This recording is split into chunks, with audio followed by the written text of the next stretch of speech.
Hello. Welcome everyone to True Footy Live. Hope everyone was going well. I've got an extra half an hour of sleep today. This game started half an hour later, which is nice. Again, I really didn't plan to just do Perth Scorchers games, and yet here we are, just doing Perth Scorchers games. But had a little bit of a day between video ideas, so I thought, this would be a good time for a live stream. So we got Kieran in the chat, we got Joel in the chat. Welcome. It was Kyron, wasn't it? I'm so sorry. It was Kyron? Oh, why am I having such trouble with this? Remind me if I got that right, Kyron. Sorry. Superhero Rises, welcome, mate. Good morning from England. As Richardson jumps in for the first ball.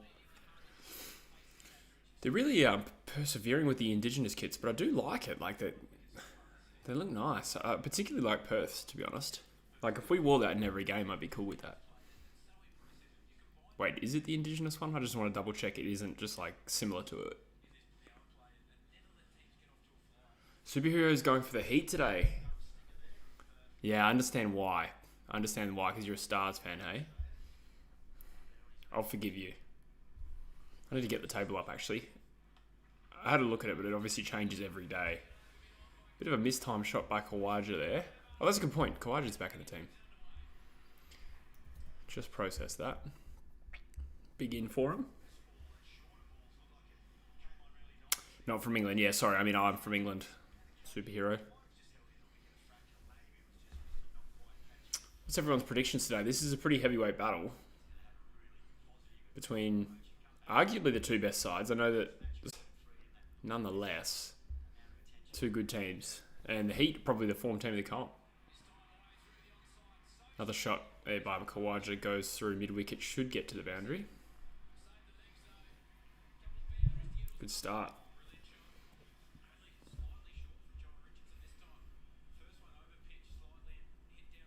Just loading up the table here.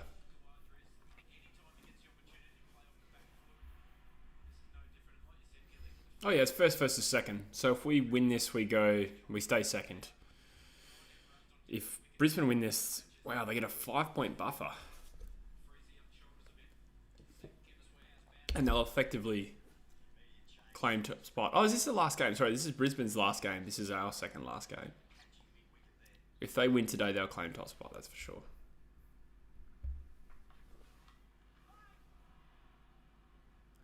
Kawaja's hit two boundaries. I don't know if he fully timed either of them.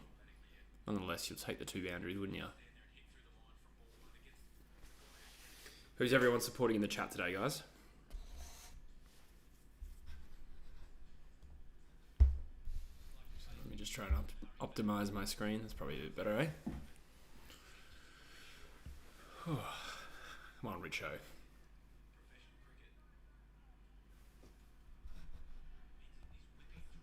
AFL Time 23. Hello, mate. Welcome to the chat. Hope you're doing well today. It's 3 degrees this morning in England. Sunrise just happened. It's starting to get a little bit lighter, a little bit earlier, which is nice. I feel like I'm coping less well with the cold than I was a month ago. Like it was really freezing early December, and I coped okay with it, and now it's like 5 degrees warmer than it was back then, and I'm really cold today.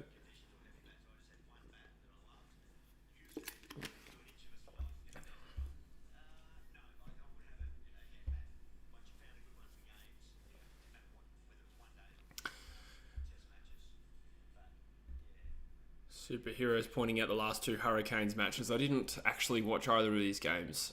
I've been a little bit off cricket for the last few days. AFL Time's going for the Scorchers. Alexander's going for the Brisbane Heat. Yeah, fair enough. Got a few... Bit of a divisive chat. That's good to see. What are the predictions? It's hard not to back in the Heat. I think I predicted them to finish 5th because I don't know what I'm talking about. And yet, they have been the best team in the comp. Perth have been pretty damn good too. They just faltered in the last game. Second last game, they beat the Thunder. And then the Strikers had a good win over them before that. G'day, Unbranded. G'day, Queen Poppy is hot. Oh, that's well timed. Kawaja's got a hold of... That's the first one he's really got a hold of. That's his third boundary for the over.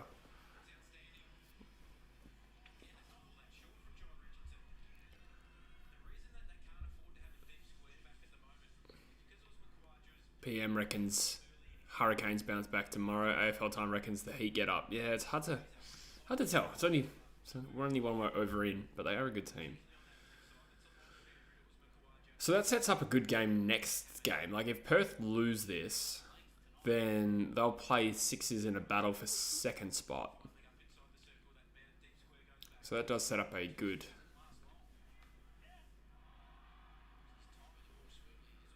Wait, how many games do each team play? Is it 9? No, it must be... No, it must be at least 10. I'm losing track now. The reason is the Crick Info table says that the Heat only have one game left, this one. And that's not right.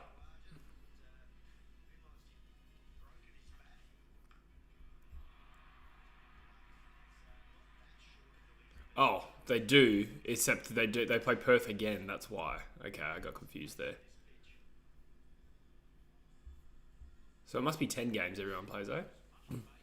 Fraser's in the chat. Good, mate. How are you? Oh, PM says 10. There you go. SA20 today starts, does it? Interesting. Who's your team again in that? You did tell us last time. I just forgot who your team was.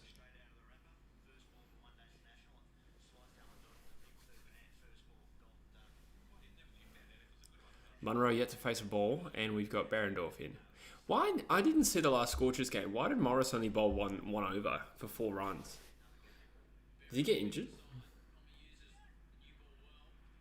Who wins tonight? I feel like the Heat rightfully start favourites, and they've had a good start. But you can't rule out these Scorchers. I'll look on Crick Info. Sometimes they give us a little bit of description of the pitch as well. Sometimes.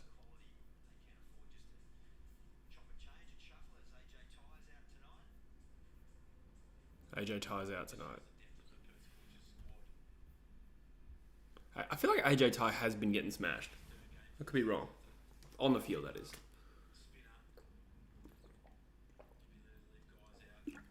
Joburg Super Kings, eh? Who plays for them? Sorry, I don't really follow that league too much. Like, what are some of the big players for the Super Kings there?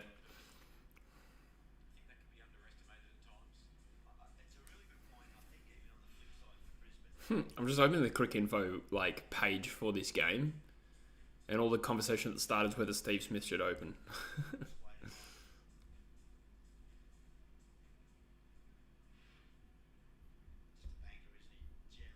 Oh yeah, they named the ODR squads for Australia and the West Indies series, and the Test squad as well. I noticed they went Renshaw. Bancroft didn't get picked, eh?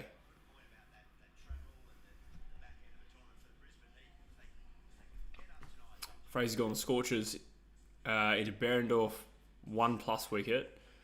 Or more, is that more than 1 wicket or 1 or more? Hardy 10 or more. Yeah, right.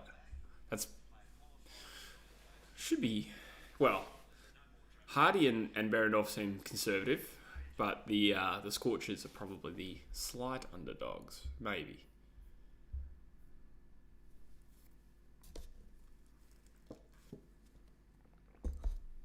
How good was Agar the other night? I just saw oh my god, the KO shat itself, and there's been a wicket. Really opened it back up. Behrendorff just got his wicket. KO is just harking it on me.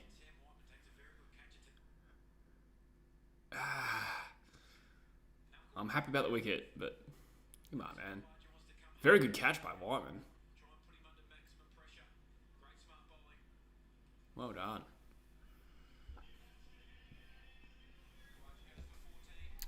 Duplessis is captain, and he's captain my favourite team, RCB. So supporting Jazz. There you go. You should supported Perth when he was here, mate. Oh, it was Khawaja too. Okay, so just like that, we get the momentum back. Munro and Labuschagne. Labuschagne's obviously a good player. It's just whether or not he can score quickly will be interesting here. I'm just going to open up the thing here. It is a bit stiff that Bancroft didn't get picked though. You can't help but feel there's just something looming over him, like the fact that he was in that scandal. I don't know. I'm sort of observing cricket, the Test team from a distance, but like the performance of Bancroft versus Renshaw,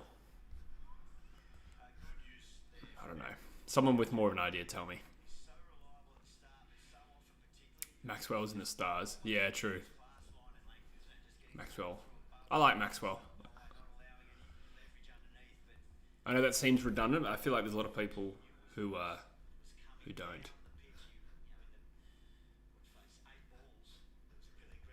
Smith should not be opening. I agree that it's weird, but why wouldn't Renshaw open? Wouldn't it be Renshaw and Khawaja?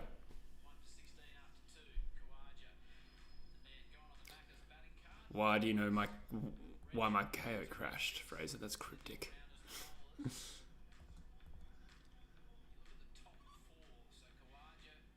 Oh, Green's in. Oh, I see. So Renshaw's in the squad, but not necessarily going to be playing. So Smith moves up. Cam Green comes in. Okay. Yeah, yeah.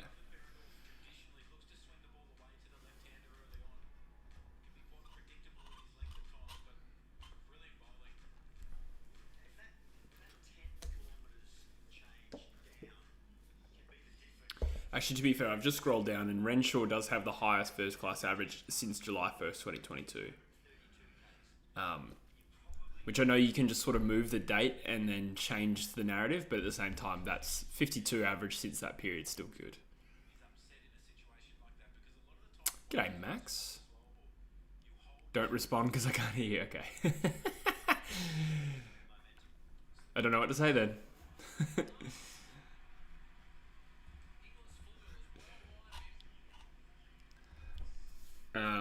Just trying to look who else in the squad. Yeah, Khawaja obviously.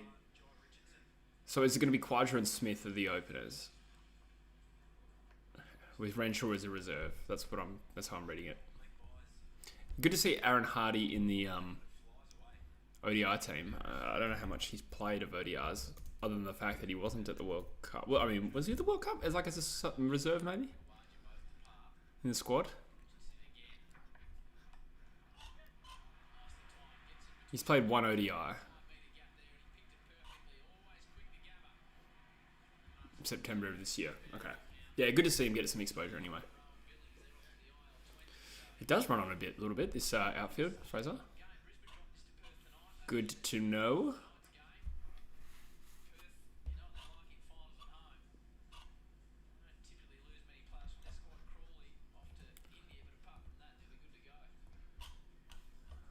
Who else made the ODI squad? I find myself really invested in this.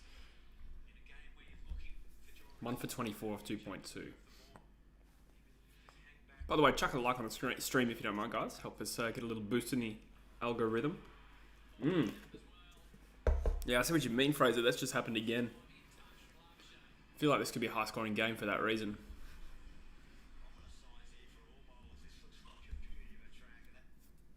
They're talking up the pitch.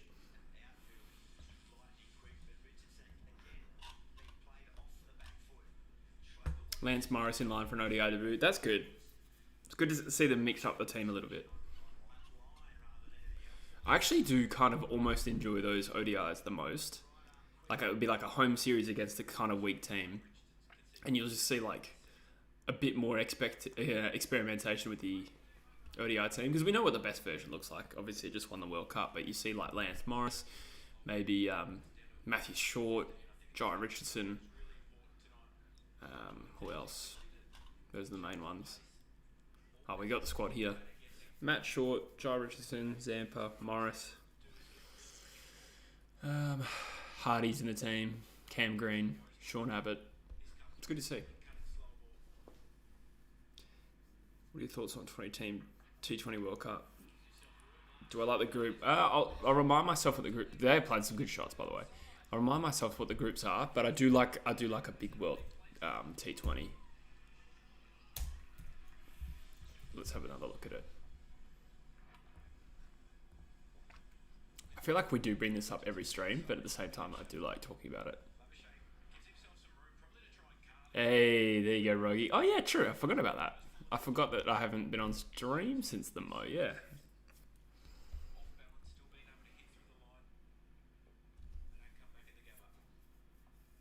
Um, yeah, I was growing out the dirty, gross beard, and I was like, I might keep this for a while, and then it got so gross because it doesn't grow evenly. Like if you looked at me from this side, it kind of looks like I have even coverage. If you look at me from this side, it's like a big gap and then like a big hairy patch there. It's just disgusting. So I couldn't keep it. Superhero, it says, do you full time? Yeah, full time at the moment. Superhero. Hopefully it stays that way.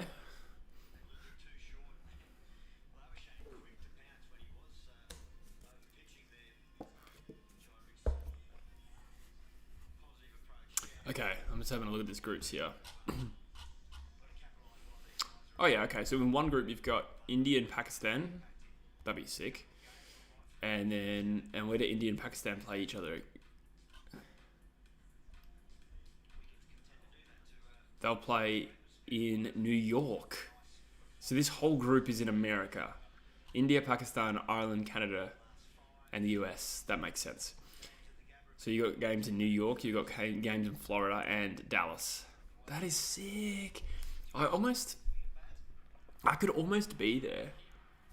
I was thinking about America in June. I have no money, but I'm thinking about trying to go there because my sister. Oh, man, that's cool. India, Pakistan over there would still slap, I reckon. Rogie's got the full beard when the tash grows over my upper lip. Wait. While the tash grows, yeah, fair enough. I did the same thing because I actually thought my tash would grow in quick. It didn't. It was very wispy for. It probably took 4 weeks actually to grow to a point where I could shave it down.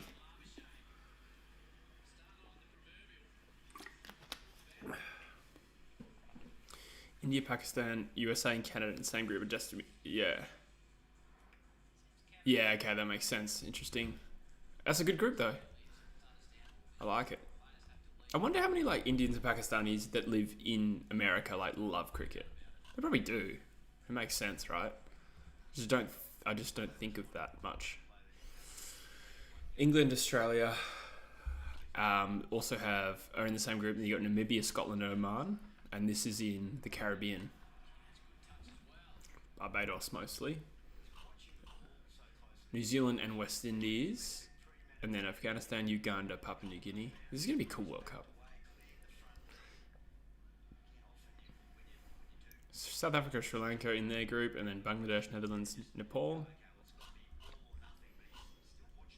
And that's it. Those are the 4 groups of 5. I'm keen as mustard for that. Seeing games in New York, like I presume they're converted like baseball grounds or something.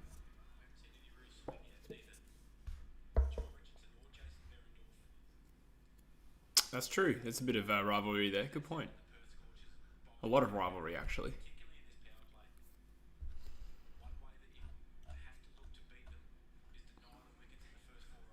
The 2007 World Cup in the West Indies, like cricket in the West Indies is cool, I reckon. It just looks cool. And it's been a while since we had a tournament there. That I'm aware of. Oh, yes, I could see that happening in slow motion. Probably because it was a slower ball. But you could just see that happening before it happened. The wickets just opened up.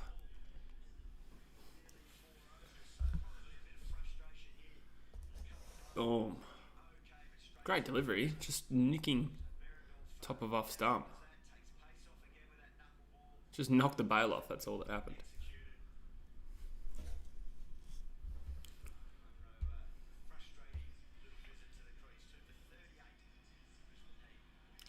During MLC, average attendance was 7,000. Yeah, wow. So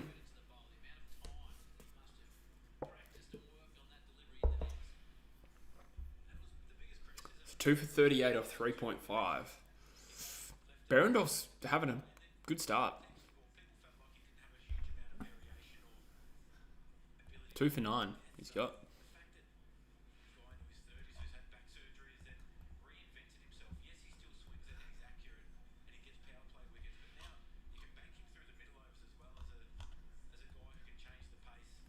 Renshaw's in. Time to justify his test selection. No, not really.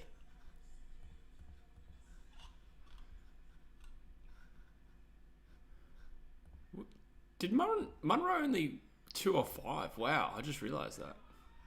So Labuschagne's been doing most of the whacking, if you know what I mean. 2 for 38. So I think we got to be happy with that. The pitch is obviously a good one. The outfield's fast, but we've got 2 wickets.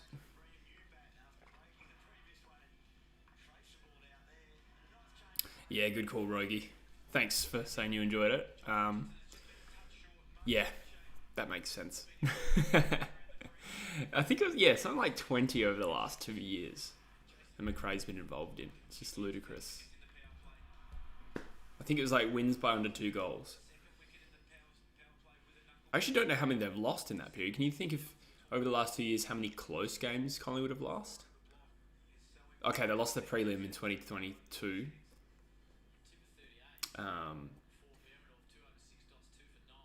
They must have lost the first final in 2022 too. And that's escaping me who they would have lost to. Because they finished 4th? I feel like Collingwood finished 4th in 2022. 22 close wins, there you go. My memory's failing me.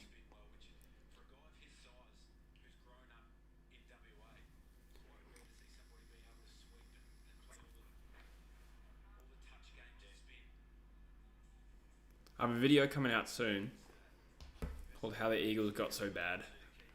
It's like the inverse of the Collingwood one I've done. But I am currently waiting on a brand to get back to me about it. So that's kind of exciting as well. But yeah, I feel like this could be one of my better videos I've done in a long time.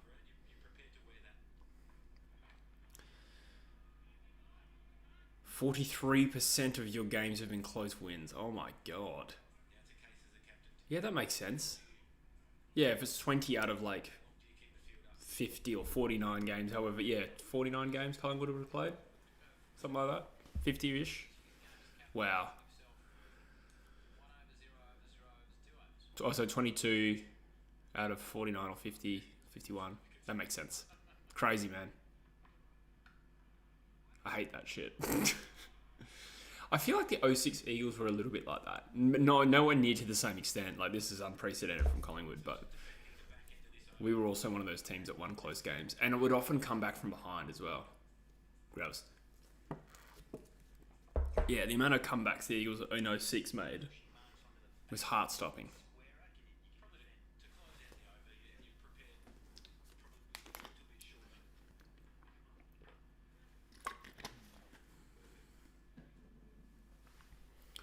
Bit over from Hardy. I'm keen to see him in the ODI team. How old is Hardy?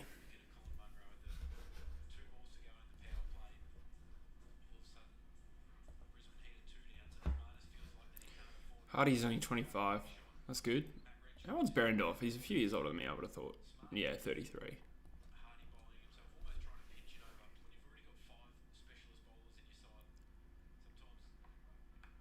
Oh, thick edge. Down to third man.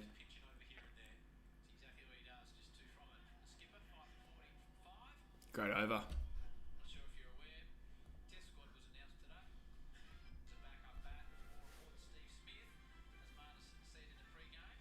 4 close losses, 3 in 2022. There you go. How many goals and under? 2 goals and under. And then you had that... was that including the West Coast one? Because I think that was 13 points. I could be wrong. In my head, it's 13 points.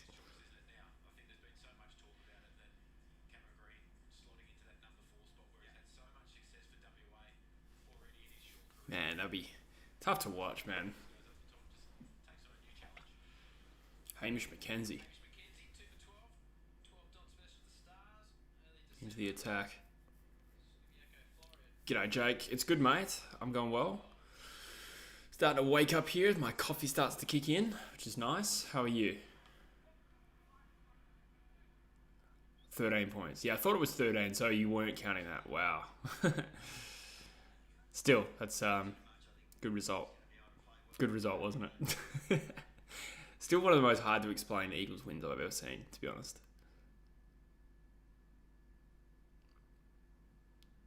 Yeah, right. Who beat Collingwood the week before we did? It's funny to think that because we also didn't really know how good Collingwood were at that point. Right? Because they had just finished, obviously, like bottom two, second last in 2021. So at the time, it might not have seemed that crazy that we beat Collingwood. I mean, it was because we had like so few players. Oh, it's just so weird to explain that game. I know that we just kind of scored like almost every inside 50 we had. That's basically how we did it. We were just extremely efficient. And we kicked like 14 goals, 3 or something.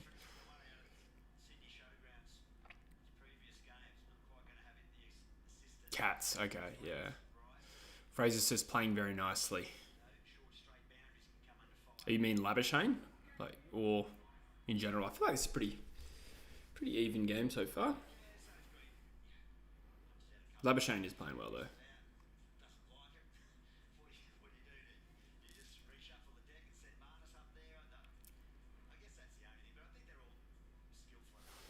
Every time I look at Renshaw, I just get reminded of that game. I think it was in India where he just had like, it was either India or in the UAE. He just had to like stop the game to go for a shit. I went to that Eagles match by myself. Didn't have the best time. Oh god. My worst experience of something like that was 2013. One of the last games of the year at what was then Patterson Stadium, and we were playing Geelong. And I saw this was at Subi when you couldn't like get tickets easily, and I saw tickets were going for $50 like 2 hours before the game, and I was like, "Fuck it, I can't really afford it." I was a uni student, and I was just like, I spontaneously bought a ticket. I wore shorts. It pissed down the entire time, and we lost by 70 points. And we were like considered kind of a chance to at least make it a close game. The end of 2013 was a dumpster fire for us. We just like fell off a cliff. We really do that as a club sometimes. We just completely capitulate. 2013 was another example. Not as bad as now, but loose bus change. Oh yeah.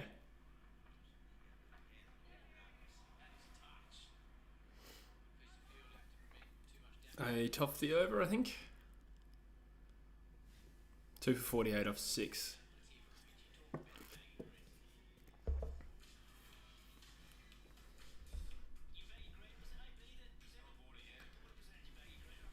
Yeah, Usher's in the chat. Good, mate. How are you? All the better for seeing you, mate. Yeah, I'm chilling.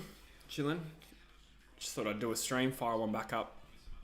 They are fun to do, so I kind of do one like once a week now. And I've lost touch a little bit with the Scorchers. I think they've played 2 games since the last time I did this. And we won one and lost one.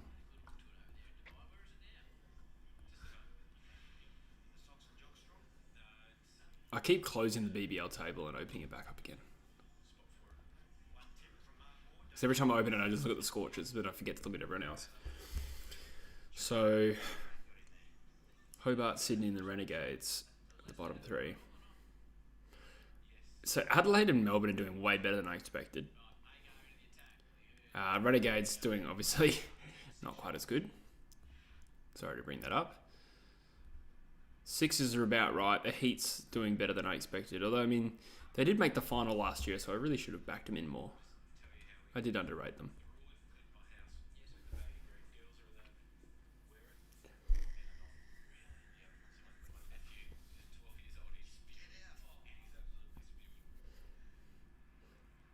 We need to get this young Labuschagne out. He looks like a good player of the future. Agar's coming off a ripper. Like 2 for 6 he got. I can't believe that.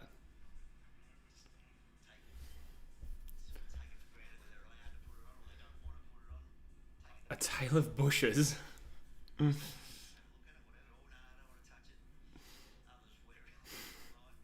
miss Busher.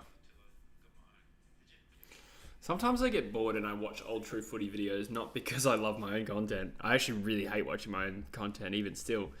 But I do like watching the old live streams and podcasts, and it takes you back down memory lane. And that's the kind of cool thing about doing YouTube is like you can just go back to any period of your life and just like see what you look like, what you were talking about, the house you lived in at the time. It's kind of a unique way of tracking your life, even though I don't talk about my life as such that much on the channel.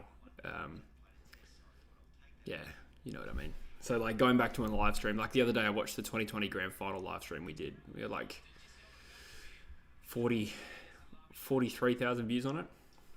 Just like this stream actually. It was another stream. That stream did incredibly well for no reason. Because every other Grand Final stream I've done hasn't quite done that well. Yeah.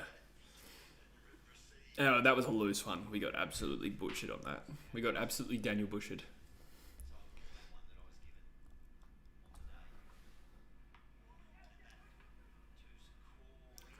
I feel like we've slightly clamped down on the rate. Not massively though.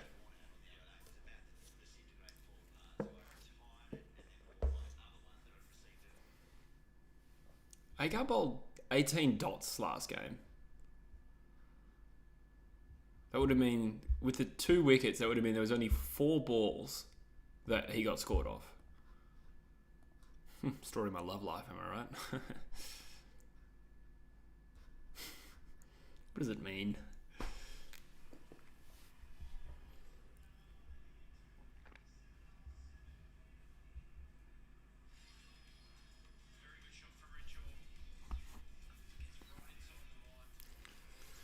Who's next in? What's their order like? I feel like this is the dangerous partnership now.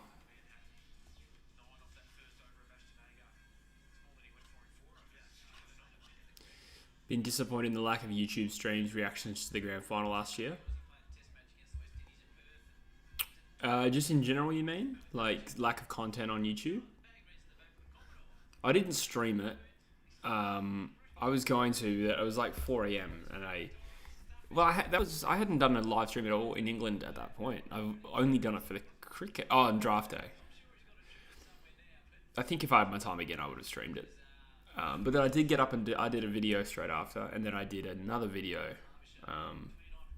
But you mean in general, like vlogs of the game and stuff? I feel like I've seen a lot of it. You know what it is, but I don't know if it's on YouTube as such. Like, there's like a montage on the AFL Instagram or something like that of people at the game when the siren went. Like, that was cool. That's the first time I've seen like a big montage of that.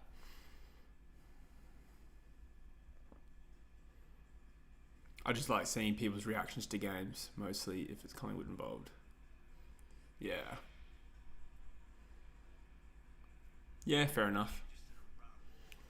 Well, when we won ours, there was probably like 3 or 4 videos on YouTube worth watching of it. Like fan reactions. Maybe those are just the ones I found. Like there's a few of the siren, and then there's like one other vlog other than mine that I can think of.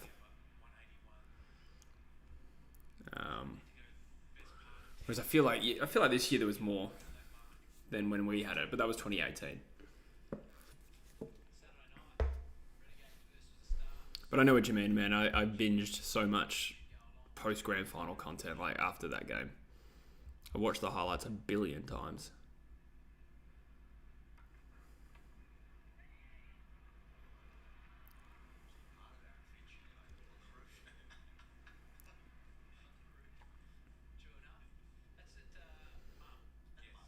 Morris into the attack. So he's not injured. He just, for whatever reason, bowled one over against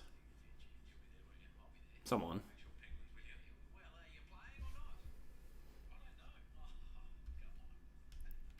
Every now and then I go back and watch the last round of 2022's history. Yeah. I'll have to go find that. Rogie. I haven't seen that.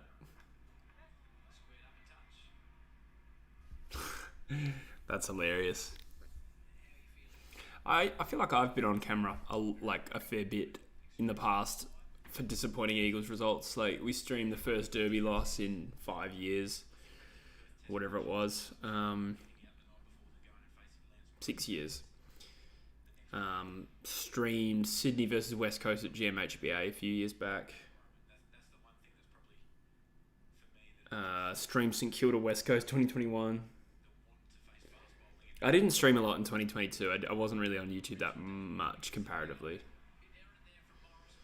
G'day, Hunsey. Welcome, mate. That was a bad ball from Morris.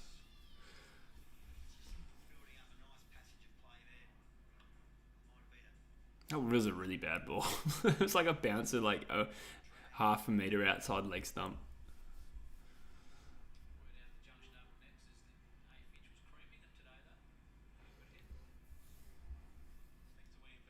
I also streamed us losing to you guys, Collingwood, in 2020's elimination final. That's on YouTube. I think we did like a 6-hour live stream that day, because we did the both elimination finals, St Kilda Bulldogs, and that flowed into Collingwood West Coast. So we did a 6-hour live stream and then we went out. God, I was just a different kind of beast then. I tinkled more than expected. You broke the seal, did you, Hunsey? Yeah. I'm a big seal breaker.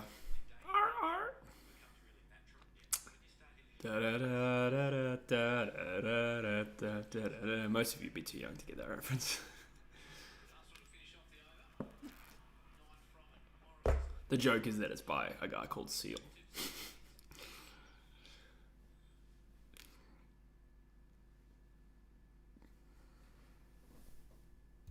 God damn it, Kaya.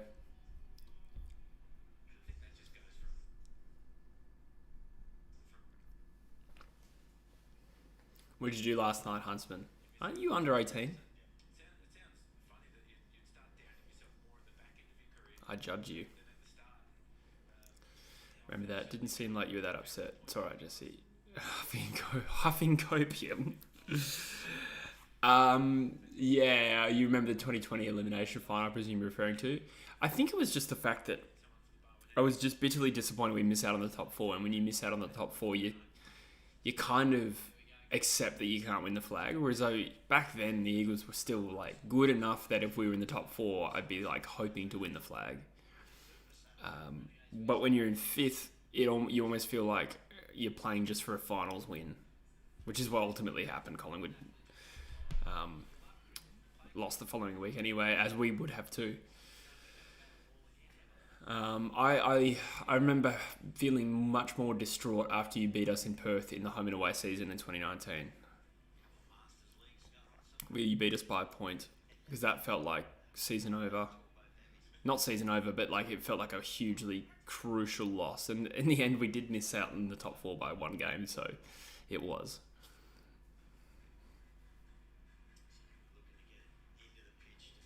Yeah, that felt like we lost more that day, if that makes sense. Next month, you're 18. Okay. Well, you still broke the law, and I'm reporting you to the authorities.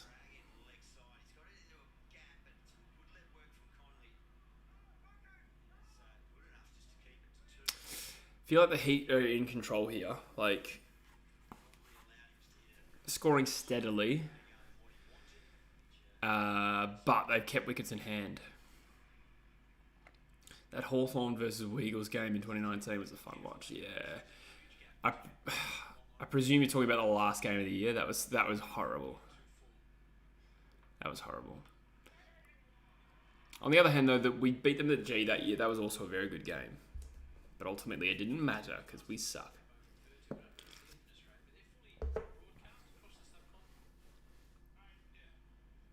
Four weeks, it's fine. Yeah, well, the police have 4 weeks to find you.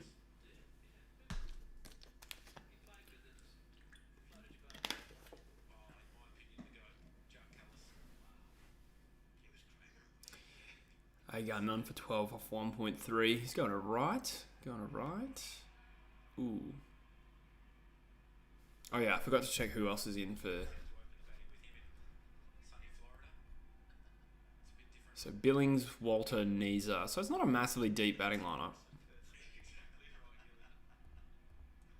So if we can pinch a couple soon,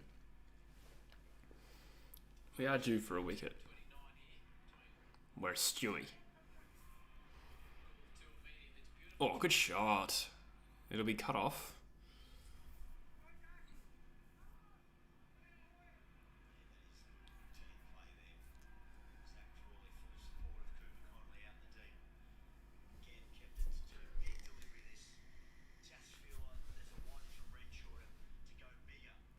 I have a feeling we're going to get a wicket here, eh?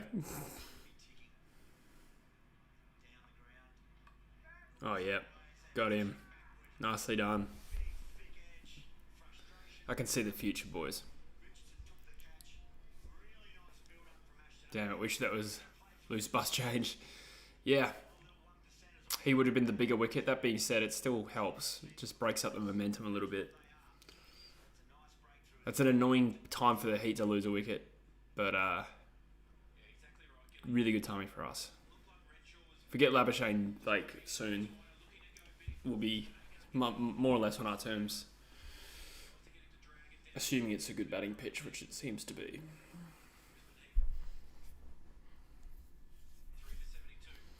So we pretty much need to beat the Heat twice to take top spot, don't we? Yeah.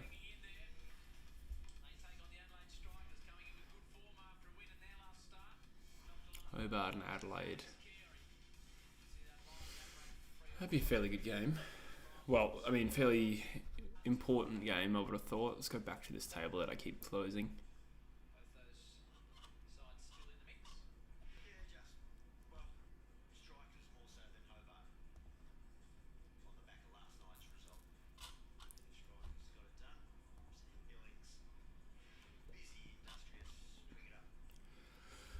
Oh yeah, Adelaide and Hobart are only 1 point apart.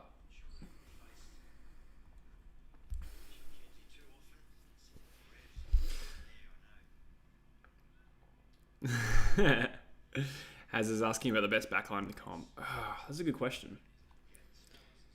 You know, it's amazing. Like, I've just done 54 individualized videos for the AFL. And, oh, he's dropped it. Shit, that would have been fucking great. Damn it.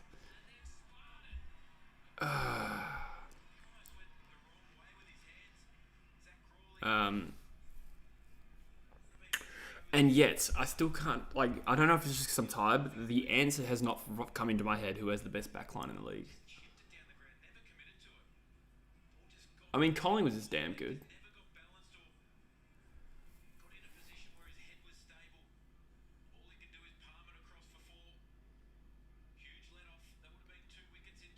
Melbourne's is good. I feel like we have a number of teams with kind of leaky backlines this year.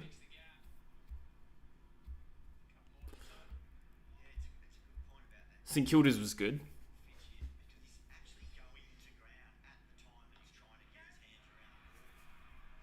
GWS, thank you. I was kind of waiting for someone to just throw an answer out there and me being like, yes, thank you. Yeah, GWS is outstanding. Like Iden and Taylor and Buckley. Yeah, I'd probably say... I don't know if I'd lock them in, but they're as good as anyone's. Oh my god. Come on, Perth.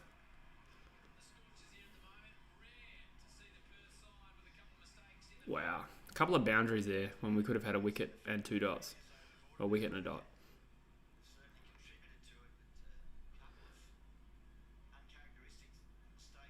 Yeah. Yeah, that's a frustrating mistake, Fraser. Best forward line.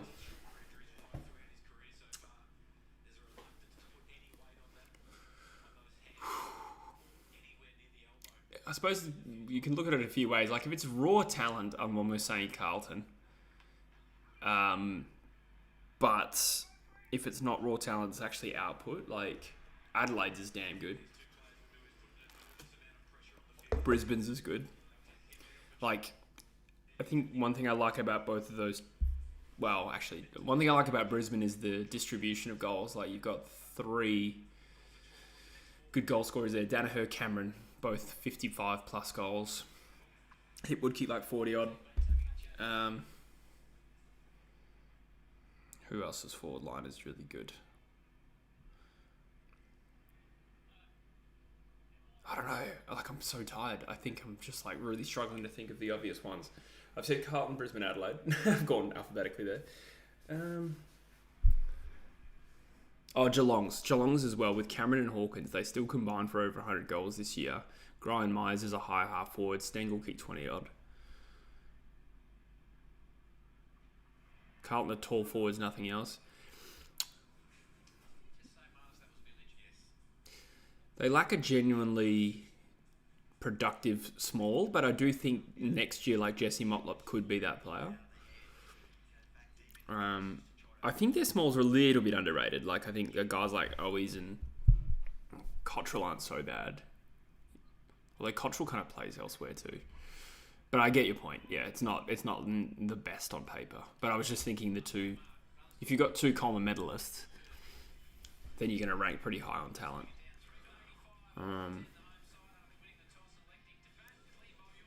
Geelong could be my shout, to be honest.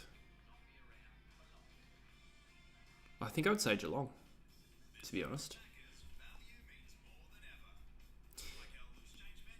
Considering, like, in 2023, they just couldn't get their hands on the footy up the ground. And yet their forwards still combined for over 100 goals. Their midfield was a real weakness this year.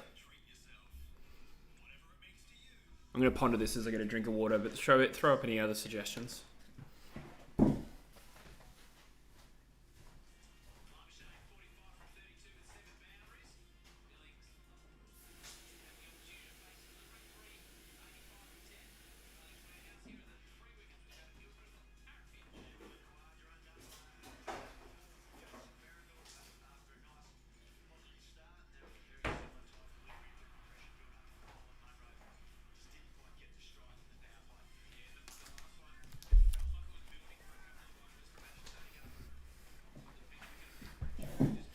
I feel like an underrated one for next year. I'm not saying it's going to be the best, but one of the underrated ones is going to be Essendon. And I make the case that all of Stringer, Langford, and Peter Wright, if they play whole seasons, could kick 50 goals. Like, that's a very even and dangerous, like, tall trio. And then you've got, like, I think Menzies a little bit underrated. He's pretty young though. Gresham comes in. I think he's got a lot of potential to be a good player. He just hasn't clicked in a little while. Caldwell, Perkins. Like, there's a few guys that could take that next step. So I think Essendon's a little bit of I think it's got a dangerous forward line without being the best. King, Owens, Butler, Higgins is a good shout. It is a good shout. You can probably include Philippou in there as well, depending how much time he spends there. I think he kicked 13 goals this year, so half a goal a game. I suppose it's nothing spectacular, but obviously you expect him to improve. If Dons finish above the Saints this year, I'll donate $50 to charity of your choice. Yes, the charity is called True Footy Media.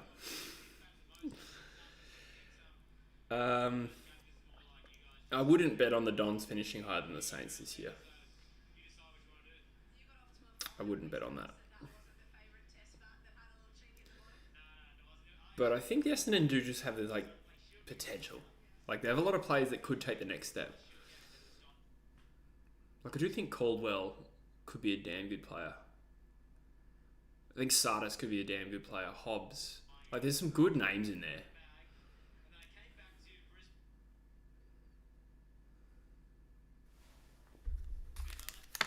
That being said, I don't expect them to be better than St Kilda.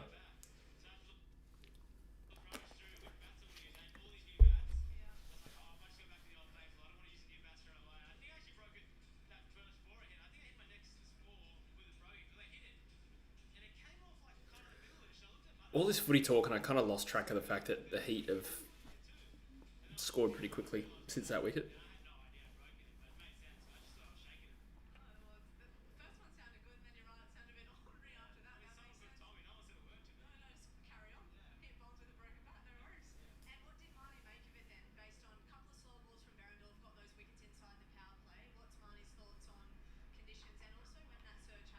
Got him. Marnus is gone. Marnus. The M and the R are silent, am I right? Did put a 50 on the line for City to finish above GWS this year against my dad. Oh, that's right. I think you said that last time. Yeah. That is...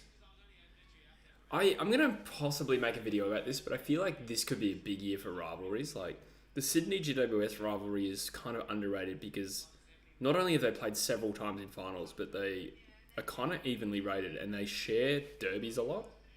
Like, they trade derbies. And I think they're both like top 6 quality this year. The showdown's always good, let alone like regardless of where the teams finish, but potentially 2 top 6 teams again, top 8, let's call it. Carlton, Collingwood, obviously. The Q Clash is not going to necessarily be scintillating this year, but it's got potential considering Gold Coast could improve. The Western Derby's always a thriller. No, the Western Derby sucks. Let's ignore that one. Any other classic rivalries? I think those are the main ones. There's Geelong and Hawthorn. I suppose that could be fairly even this year. Yeah. I have to look at that one a little bit closely. But I think for those main ones, Sydney GWS, Carlton Collingwood, and the Showdown. Like, they're all potentially the biggest. What 2 teams are a lock in your opinion for the top 4? I know this is really cliche, but I want to say Collingwood and Brisbane are definitely locks. I feel very confident about them.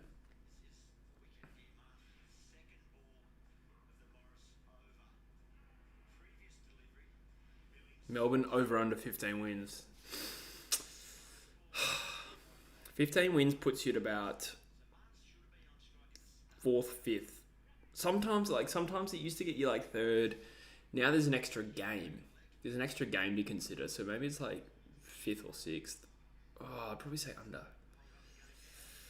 GWS over under. GWS over 12 wins. Adelaide over 12 wins.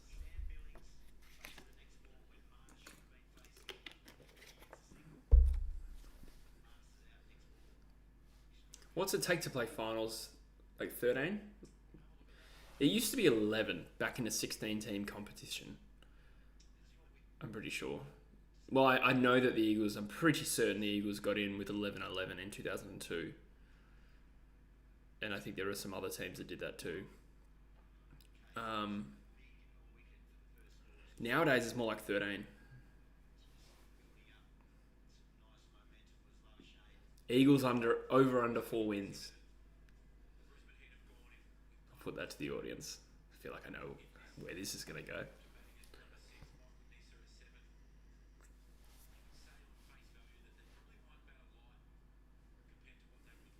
I think 4 wins is a good over under because I think that's roughly what we'll get, but I am biased and I would probably more likely bet on over. But I would only be going to like 5 wins. Last year, 12 percentage got you in. Oh, there you go, Fraser. I should have just looked that up and immediately not embarrassed myself with that stupid point. But 12 percentage, there you go. Okay. Jesse over under 7 beers after another Eagles annihilation. The only way I think those annihilations will happen is if we have bad injuries again. That being said, okay, let me make a really important clarification. The threshold for Eagles annihilation has gone up massively. So I'm thinking like 23 goals is now the standard of annihilation. We'll probably lose games by 90 points. So, I mean, we could lose games by 100 points, but I don't know. I don't think so if we get a good injury run. I really don't think that's a big bold claim to make. I'm just saying I don't think we'll lose games by 100 points. Eagles when it's tough. Reckon 4 is what they end up on. You think about it though, we did win 3 with the worst injury run any club has ever seen. We won 3 games. And we were close to winning we lost another 2 by under a goal, and that Essendon game we probably should have really won.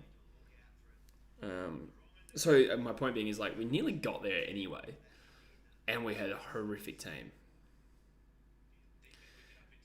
Harley Reid over under 5 Brownlow votes. I'll say under. I don't think he'll poll that well. I don't think he'll poll a vote.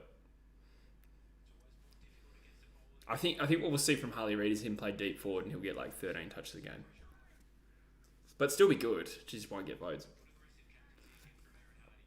To be hopeful.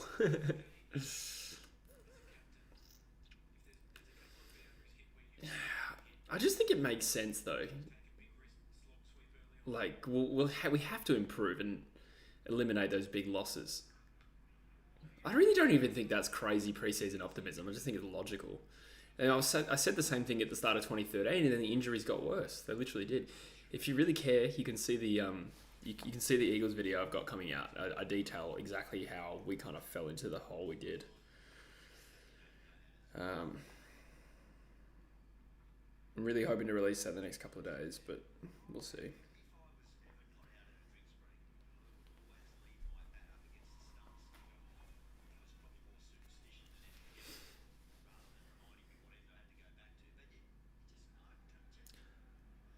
Is Walter a good batsman? He's batting at 6. Ooh, that's worth a shout. That is worth a shout. Can you review? I'm not confident that it's out, but it's definitely worth a shout. You've never personally seen a Pies 100-point loss. I reckon I saw one in 2005 or 6. It was against Fremantle. What was that? A 7 in your entire history. That's crazy, dude. We had 7 this year. No, we had 5 this year. That's so fucked up, isn't it? That's crazy. But I do remember one where Fremantle beat you 180 to 68. And it's crazy that I remember the scoreline. But it was Fremantle's first ever 100-point win. I want to say 05. Yes, because Collingwood finished bottom 2 in 05, and that was when you drafted Daisy and Pendles. Yeah, Nyasha points out it's a no ball. Damn.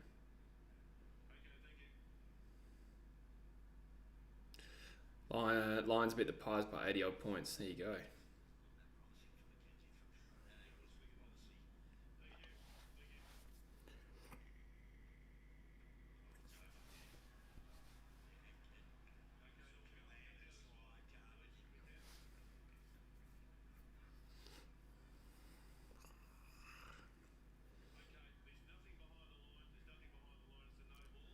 So it's a no ball, that's fine. I kind of do want to see whether that was going to hit the stumps though.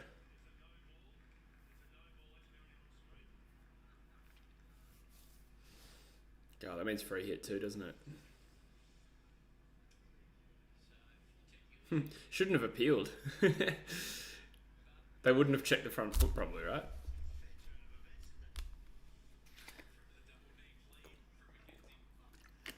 Ooh, Rogie clapping back.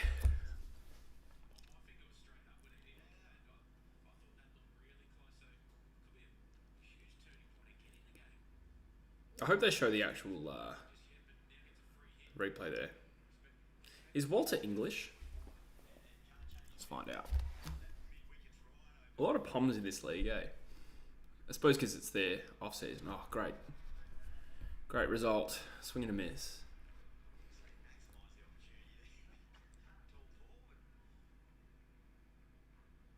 First team to beat the Lions at the Gabba ever.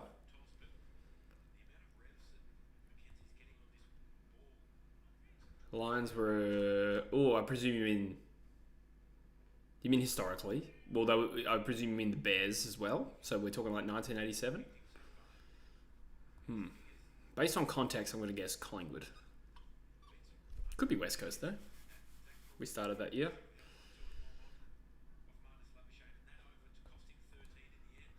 But I have no idea. That could be literally like 13 other teams. Well, how many teams were there in 1987? 13? Who wasn't there in 1987? Adelaide, Port Adelaide, Fremantle.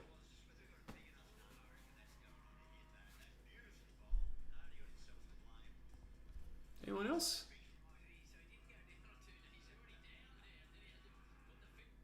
Do we have a 13-team league in 1987? Am I the only one who finds this interesting? It's kind of random. Oh no, because Fitzroy was a thing. So it must have been 14.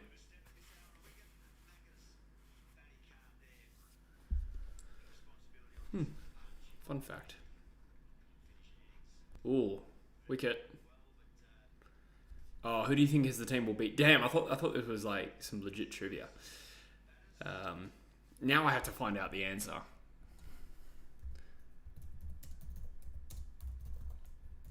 Who will be the first team to beat the Lions at the Gabba?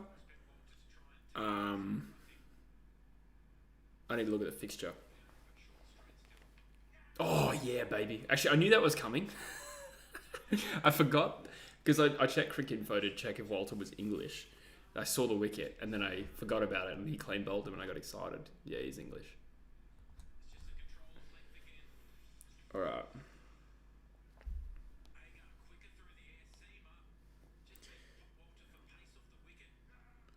I mean, there's absolutely no guarantee that Brisbane even lose a home game this year, but let's do it.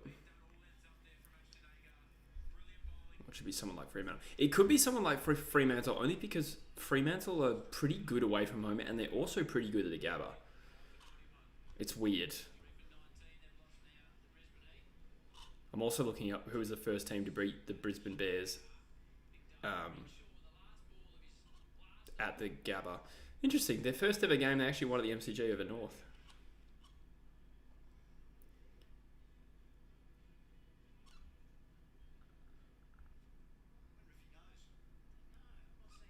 Brisbane's first 3 games were all at the MCG.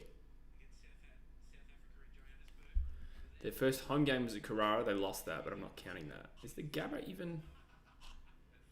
Did they even use the Gabba back then? Oh, hell no. I'm not searching up what season they started playing in the Gabba.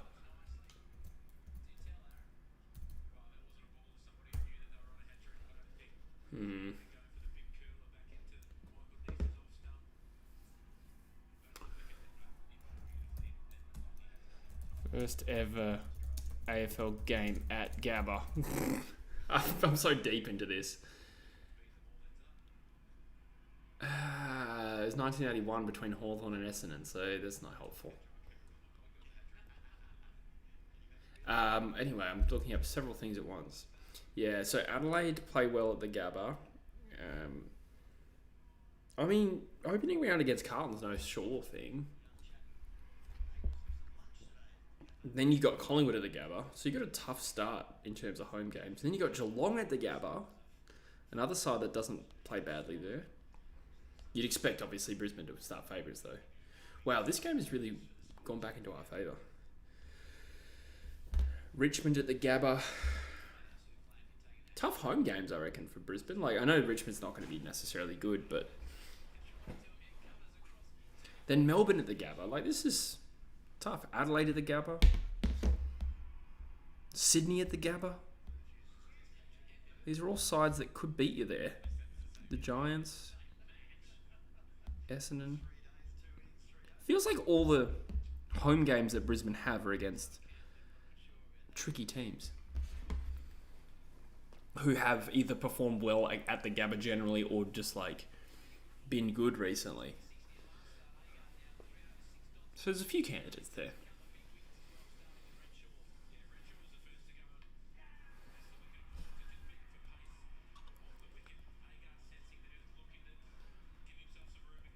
I'm still kind of like really trying to find. Where is this? Brisbane Bears first game at Gabba.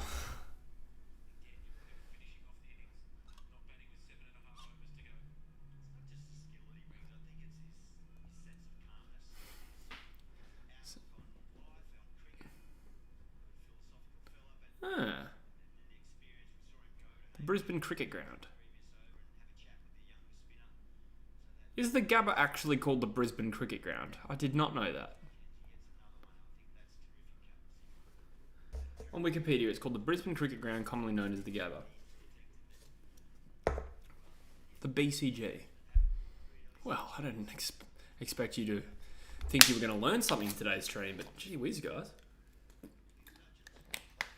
Ah, Heath's in the chat. Talk about fighting fire with fire. Oh, you.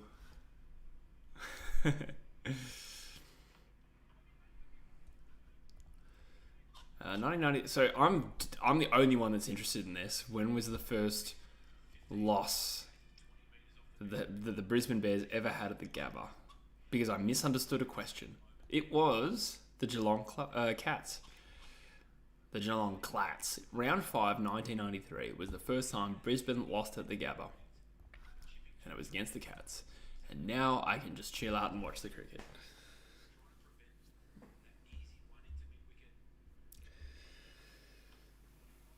Oh, so good. I feel like my brain's gotten larger because of all the knowledge I just gained.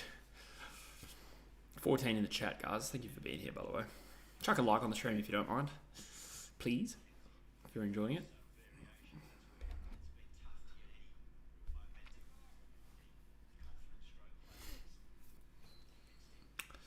Mackenzie, none for 28 F 3.3.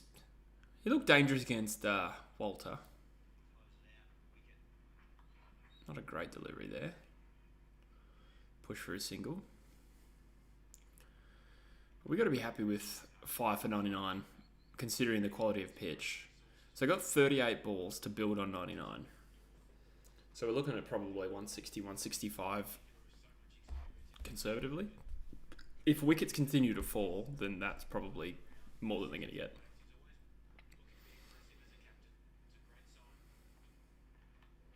Oof. Brisbane won't win a game. If you do videos on what state of origin teams will look like today, that's actually a really good call. That's a really good call. Yeah. I like it. I might do that this off season. I've got a big Word doc of video ideas. I'm going to write it down before I forget. It's a good idea.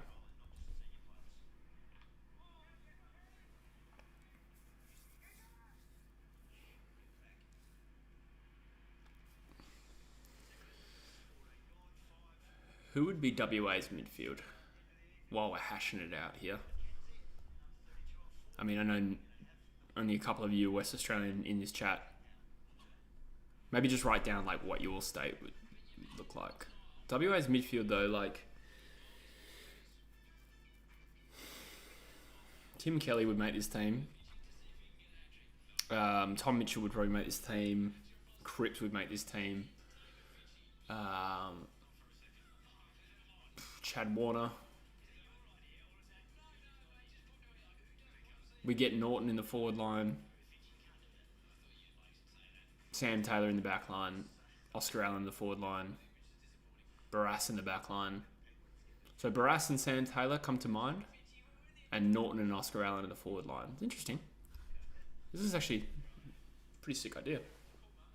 Top 50 hottest players. I tell you what, Heath, I know that's a joke and I'm not going to do it, but that would totally bang views. It's just not the kind of attention I want.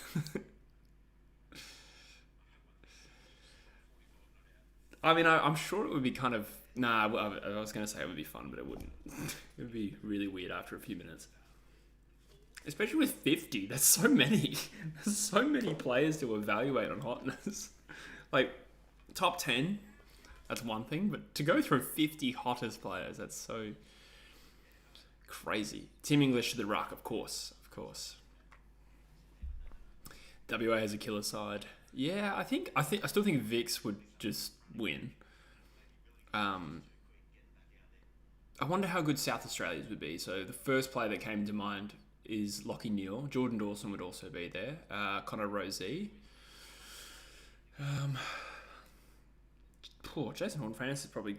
he hasn't proven much, but I wonder if he'd make this team. Dan Houston. Who are the best South Australian key backs? Where's Taylor Walker from? He's from New South Wales, I want to say. Charlie Cameron in the forward line. Went to school in Brisbane. Yeah, I don't know if we can claim him. He's just drafted out of WA, but good point. Good shot there from Billings.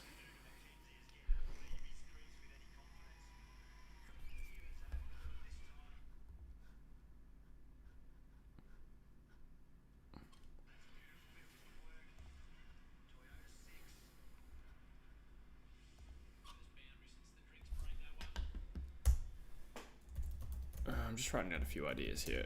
Leadership groups.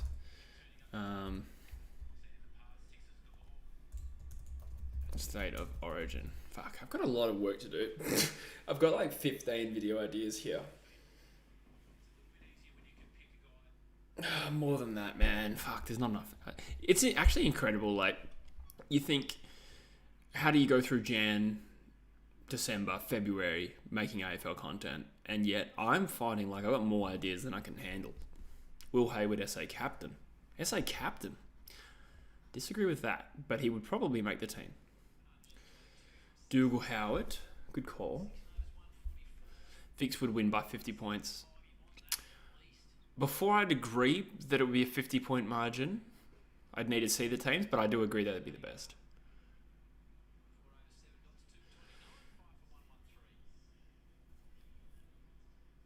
I suppose when you think about it like that, Jez, Cameron, Curnow, Bond, Nakos, wow. That would definitely win. I wouldn't say 100 points, but... yeah, Bond and Pelly in particular, man. Petrarca, fuck. You do any hot takes? I was thinking of doing like a little off-season update, but I don't know really what other stuff to... So I woke up and saw Will Day's injury. I saw Joel Smith's like drug thing. But I'd probably need like 4 or 5 stories.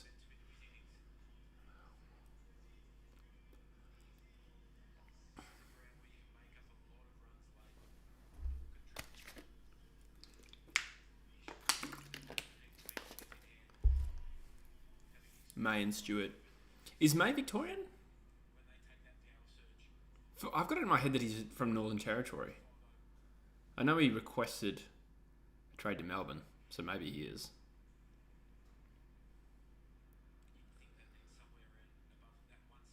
Ooh, unpopular AFL opinions is actually a great idea. Yeah, chuck that in. Chuck in your unpopular opinions. Straight off the bat, mine is probably don't move the grand final from the MCG. That's probably not unpopular to Victorians, but it's unpopular to pretty much everyone else. May is from Darwin. I thought so. Trying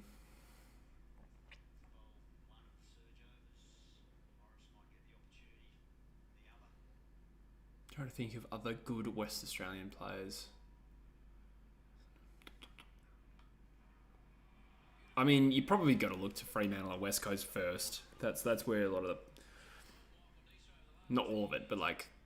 that's where the most of the WA talent's going to be. Particularly West Coast, I think. I think West Coast has the most home state players of any interstate side. I could be wrong. Heath says, yeah, right, that's not a bad one. How long is Joel Smith's suspension for? Good point. I took a screenshot of it because I was like, I'm going to go look at this later. 2+. It says facing 2+ year ban. So taking cocaine before a match. Jeez, I need to know more about that. Like, how close to the game did he take cocaine? Truly, it was... even the night before seems so dumb that you're like, what? Hot take, Richmond to do better. Be specific, Hazler. How much better? What are people saying and what do you think they'll achieve? I kind of see it though. It does feel like one of those narratives that like people are just buying into. Oh yeah, Richmond will be shit, like everyone says about Geelong. And yet... it's probably just a little bit overdone. I would find it hard to believe they'd make the finals, though.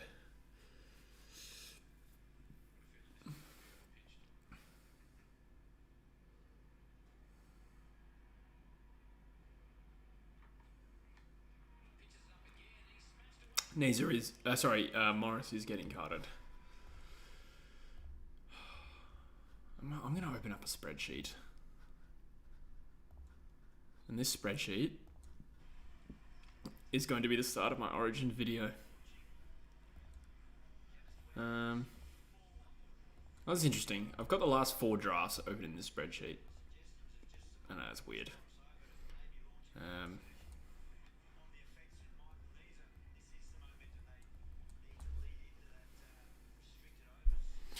Shea Bolton for WA. That'd be a good one. I'd definitely include him. Brennan Cox for South Australia. It's not a bad shout.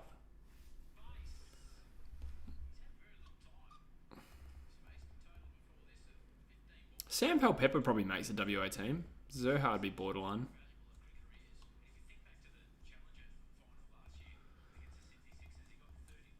"2017 was a good year for WA talent. You got Norton, Allen, Taylor and Kelly. Charlie Ballard for South Australia. Where's my check from? Is he Victorian? I think he might be. Liam Ryan makes the WA team for sure.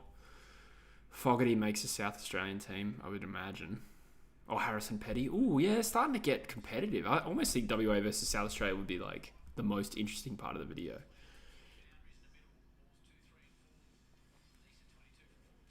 St Kilda by far the worst team to support. Fact. That's funny as.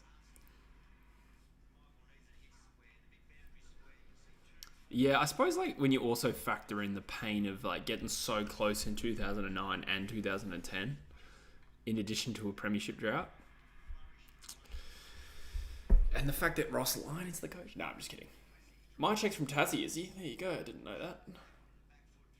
The Allies team might be good in a few years.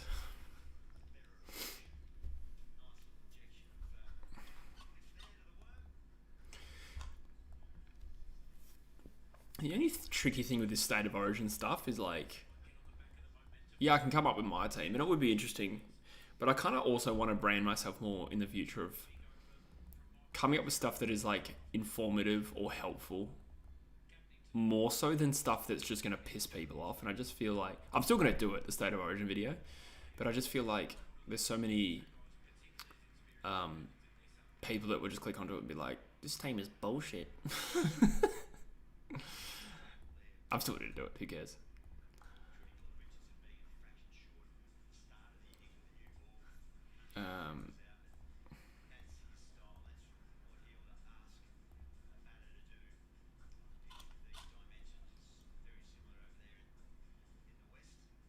So Thatcher, South Australia. I imagine he wouldn't make the team though. Starcevic might make the WA team though.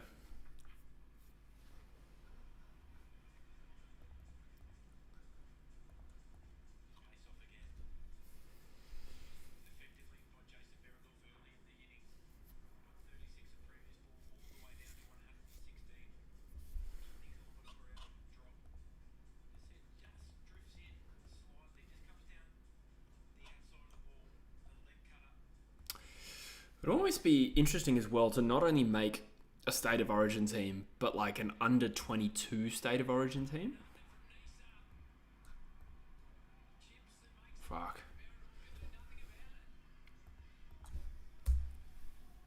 Under 22 State of Origin. I'm just going to write that down.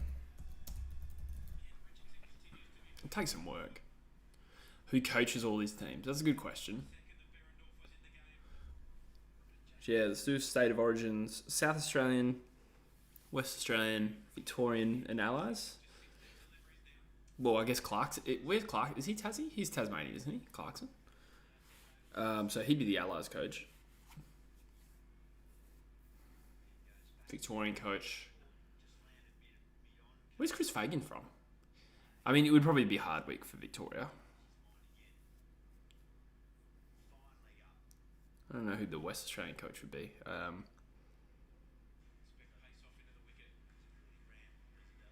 This is hard. I don't really categorise coaches by state in my head like I do with players. Alir. I only thought Alir was West Australian. Where else? Is he Queenslander or something? Nyasha? I just think of him as East Fremantle. Do a video on blind ranking players in that teams of all eras. Yeah, that's that would be an interesting one. Maybe that would be probably more like a TikTok. Do a video. McRae's from South Australia. Okay, there you go. I mean, I wouldn't say he's an absolute lock. Like, there's a chance there's a better South Australian coach historically, but you'd think he'd be a placeholder. Pencil him in. Fagan's from Tassie. Okay, that's tough. He's unlucky then because Clarko's probably got that one. Assuming I'm right about Clarko.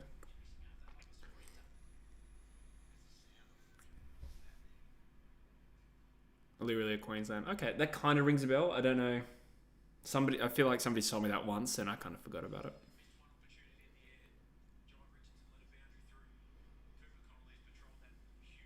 Do you ever get that feeling where you just like, oh, did I know that? I feel like I kind of knew that, but I also forgot. If I knew that, it was probably just from like this stream when I forget. Who would be the West Australian coach?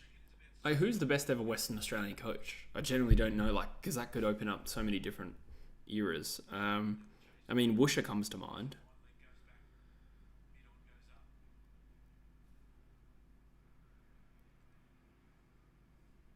Scott Waters?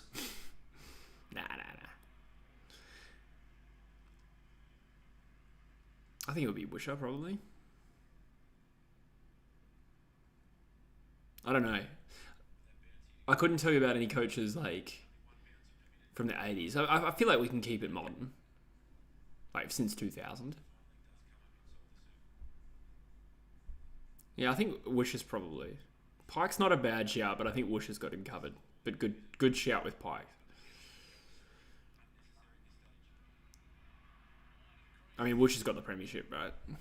But Pike is obviously a good coach. Brisbane have really taken back a lot of momentum in this game. It's still fairly evenly poised. I feel like, I mean, that was a good over for them. But I feel like 165, 170 is gettable. Stick Busher in the coach's box, yeah.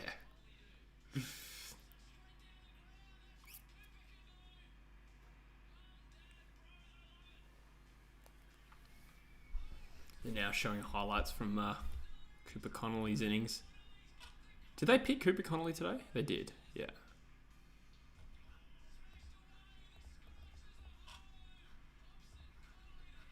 Let's find this other tab here. Under 22 State of Origin I also find interesting because that's quite novel. Like you could probably Google State of Origin teams and find like a 2022 version. But an under 22 State of Origin like sets of teams would be interesting. I could probably do this all in one video. I don't know.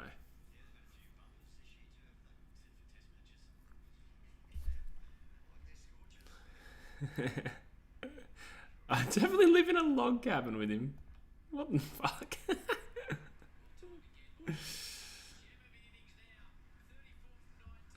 Log cabin is also such a gross, like, piece of imagery. Thoughts on Smith opening? I don't know. Like, I just don't know. Like, how does he stack up against the new ball? I don't think of him as like a really strong new ball batsman, but he is also a jet. And we kind of had two makeshift openers. Like, Kawaja wasn't always an opener, was he? He was more like a first drop for a long time. Or did he start his career as an opener? Like, he started it, I want to say New South Wales. Kawaja. Like, I feel like when he first started on the scene, he was New South Wales and then he moved to Queensland. It was like, I remember this year, I think it was him and Phil Hughes both moved from New South Wales. Phil Hughes went to South Australia, Kawaja went to Queensland.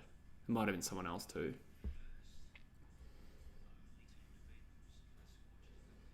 Now, I don't really have a strong view on it, but at the same time, we are playing the Windies. So you can afford to experiment.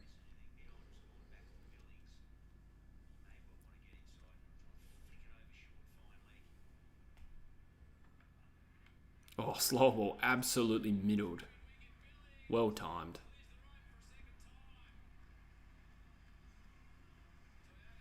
It looked well timed. I don't know. Because it doesn't look like a massive boundary and it just cleared the road, but still.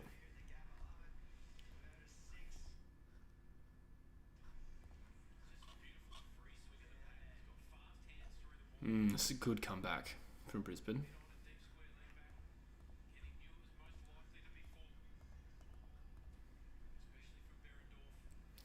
Renshaw Bancroft from Iron Green is not kicked on. He should have, yeah.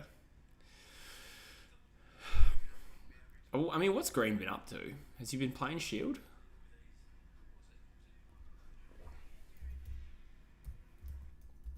I mean, he couldn't have, right? Because the BBL was on. They stopped that, right? What is... What's he been up to?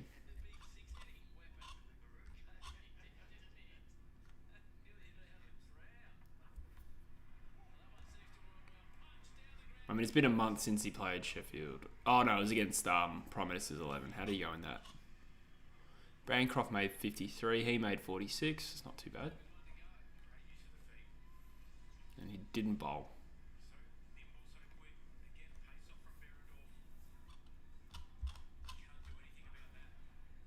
Yeah, I don't know. I think it's one of those things that just sort of planning for the future.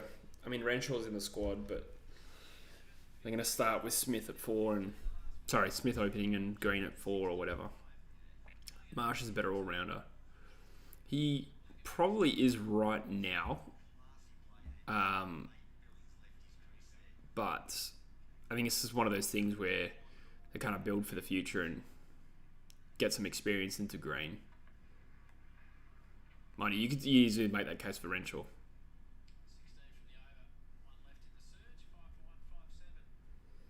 Who's a better bowler, though, out of Green and Marsh? Like, I feel like Marsh hasn't... I could be completely wrong. This is probably ignorance, but, like, I feel like Marsh hasn't really done much with the ball for a while. I feel like I almost think of him as a specialist batsman these days. He's not a specialist batsman, but definitely a batting all-rounder.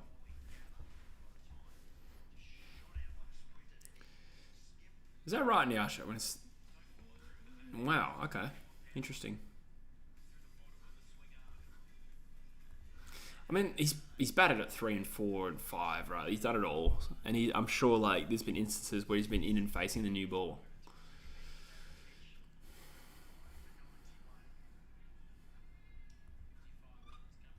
Oh, well. I'm willing to experiment with it. Again, we're playing the Windies. It's not like it's the Ashes.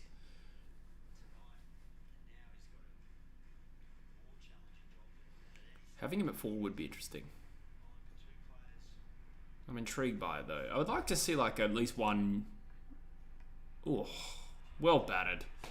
Wide, slower ball. Glance for 4. Nicely done. Yeah, I would like to see a bit of a shake-up from the bowling attack, like, rather than go Stark, Cummins, and Hazelwood. All 3. How many tests is it? Is it 2?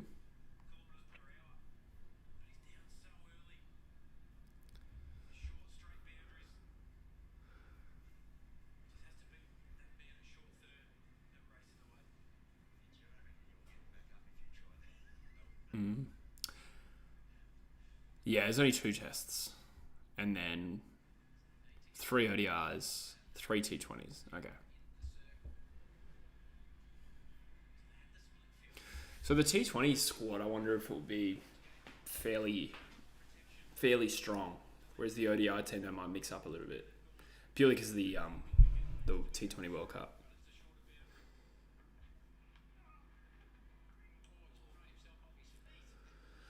So the Heat have done well to get to 162 with 10 balls left. They're looking at 180. Probably at 185 at this rate. I feel like that's gettable.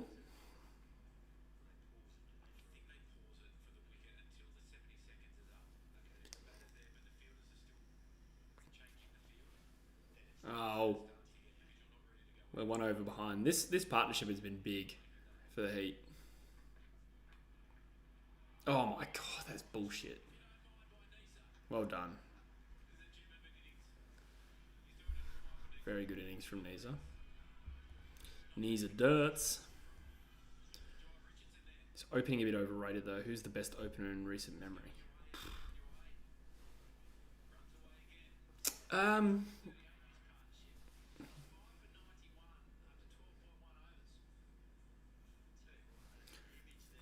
don't know. Don't know who the best opener in recent memory is. I did withdraw from cricket for a long time.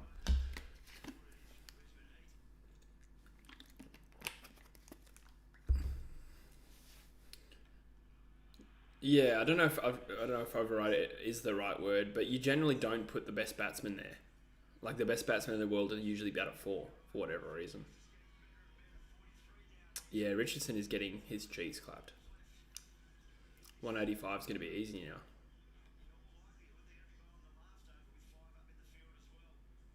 190 is probably on the cards here, to be honest.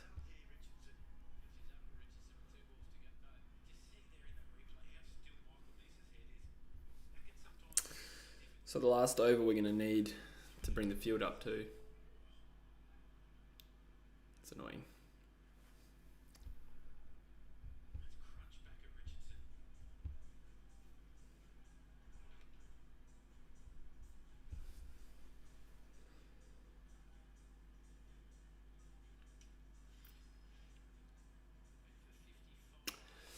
$44 and 37. Yeah, it's an annoying partnership. I think they were 5 for 99. So it's a 72 run partnership. 58 off the last 23 balls. Are you joking? Ouch.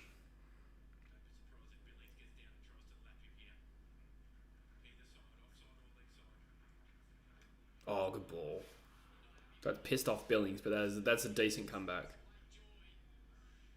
What's he complaining about?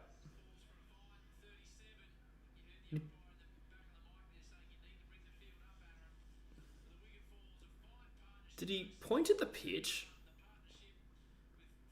Why is he pointed at the pitch? I mean, it was a Yorker, so it had nothing to do with the pitch. I don't know. Weird movement. Finchy called Billings going for the lap. That's true. Very well bowled. After a bad over. So knees are on strike. Set 171. They'll be happy with where they're at, I think, the Heat, considering where they were.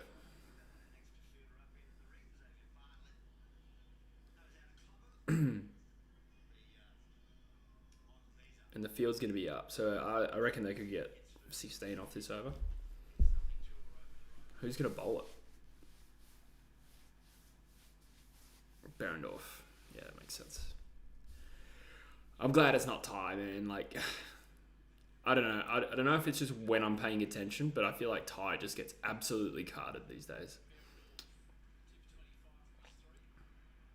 He used to be like the best, the absolute best death bowler, and now I think I don't know if his radar's off. I just feel like he bowls a lot of loopy full tosses now. Again, it could be just like Mitch Stark, where he just like has the best record, and yet when I watch him play, I'm like, God, you suck. I just get him at the wrong times. Oh. 6? Yeah. First ever BBL 50 for Nisa. Fair play. It's been a good knock. Very bad ball, to be fair. Like, Nisa's standing outside leg stump and he's still... Like, that ball pitched about a foot outside leg stump. Just, like, easily helped over the rope. Another bad ball. He's followed him. Is that a 4? 6. 6. God. Gross.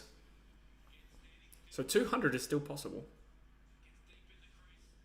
That would be a real blow.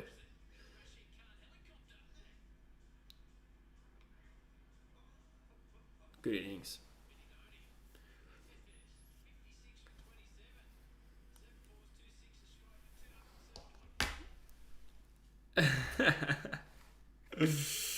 He does kind of have that lumberjack vibe.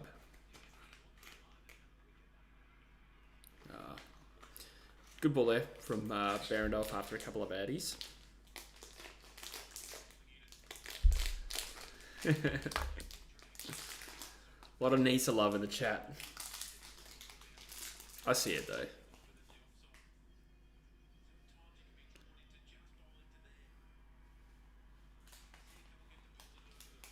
I don't like this. Fraser said, "Oh my god, what happens?"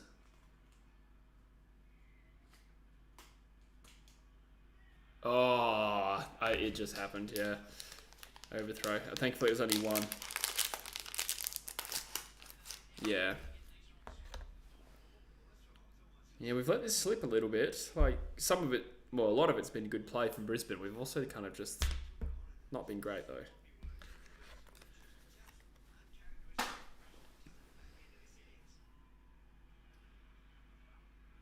Oh, shot.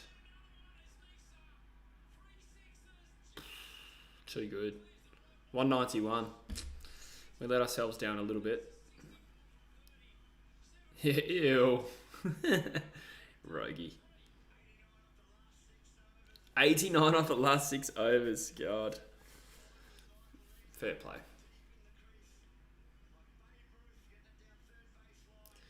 It is actually amazing to me how often, it's like almost every game that I've watched of the BBL, that the team bowling times out and they have to have the last over with the field up. It happens almost every fucking time I watch. You'd think they'd be a little bit more careful, or if I wonder if the time is just like deliberately unrealistic to give innings exciting last overs. I wonder if that's all by design. Could be. Yeah, Asher said should be in the test team. Yeah. Haven't really followed his form, but like I said, I would like to see the test team mixed up a little bit.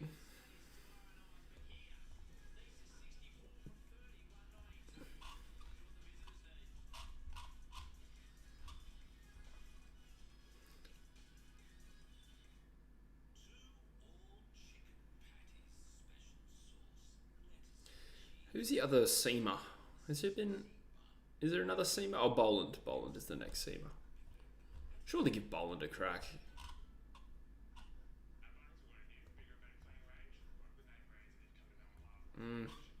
34. Yeah, the article on Cricket Info suggests that he's unlikely to play because the other 3 are fit. Fair enough.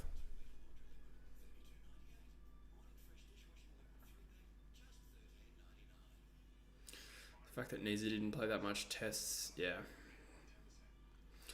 Yeah, true. This particular generation of Stark, Cummins, Hazelwood, it's been tough.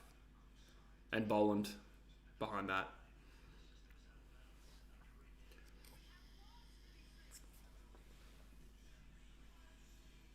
I remember around that, like... I remember we did have, like, this gap in generations, though. Like, after the, like, in legendary team of 07. Like, that around that 2009 to 2013 era, I feel like we did have a stinky team. Like, we had Cummins, like, was sort of around. I feel like Stark was around, but they weren't any good yet. They were just young. This Hazelwood kid, I remember, they were talking about him. I don't forget what year. But he just kept getting injured. We never saw him play. Chunky Footy's in shock. Yeah, it was a shitty way to end that innings. But I remember just like the 09 Ashes. I want to say like we brought back Brett Lee, Stuart Clark. Yeah, that was a horrible Ashes. James Pattinson, that's right. I remember rating Pattinson a lot. Cummins and Hazelwood picked themselves, but Stark is someone really good. Yeah. Yeah, good summary. He's really not an entertaining bowler, I think. Like, there's just something so unattractive about the way he bowls. Just like hits the pitch hard, hits the bat hard, goes for 4. That's what I think of as Stark. Or if he's bowling at the depth, it would just be like a loose full toss slapped away for a 1 bounce 4. Ah, fair enough, Chunky. Yeah. Yeah, good end to the innings then. Not bad at all. Should be a good game. 191 is a good solid score. I don't think completely out of reach, but they've got enough runs to win.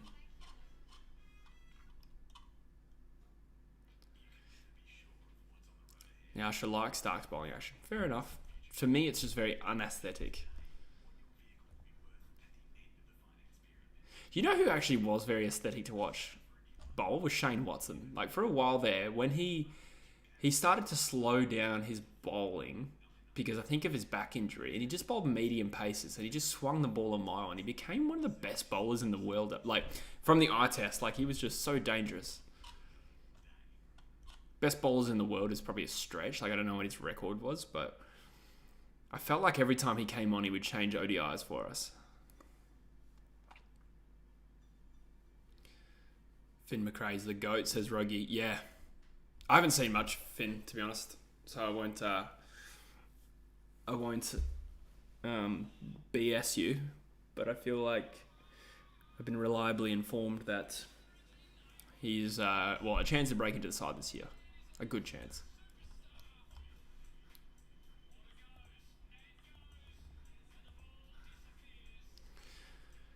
Watto is very underrated. I agree. I think like for a while there, his bowling was just unreal. I think it was a bit of the Michael Clark's. Like his back was so bad that he just couldn't bowl that much. But when he did, he was pretty good. Better than Michael Clark at bowling. But Clark, I remember just being like, particularly in ODIs as a middle over bowler, like he would actually have a bit of a knack for getting wickets and changing games. But his back was so bad that he just didn't bowl that much. It's very true. That is kind of his legacy, isn't it, Heath?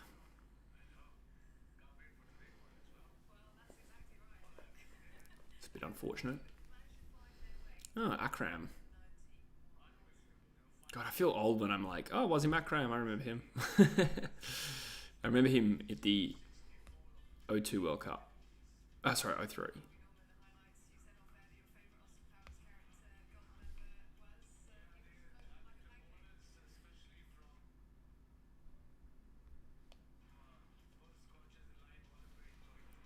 He was a good cricketer, I agree. And became a pretty reliable test batsman. I think it's worth noting as well that we were shit and he stuck out as being like our best option, but he was still like pretty solid.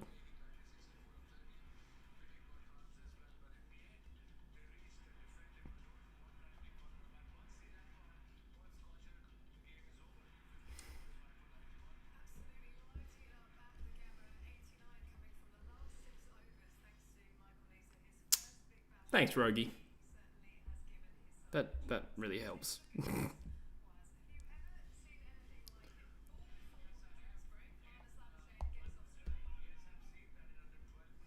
Yeah, it's true though. I am old.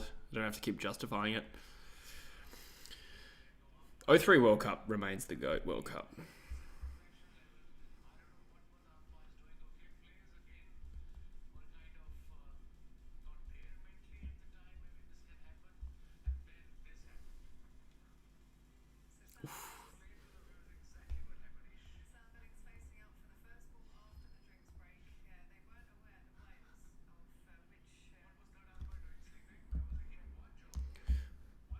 What other AFL news has been? I want to do an AFL like news update for the off season. I don't think enough's happened.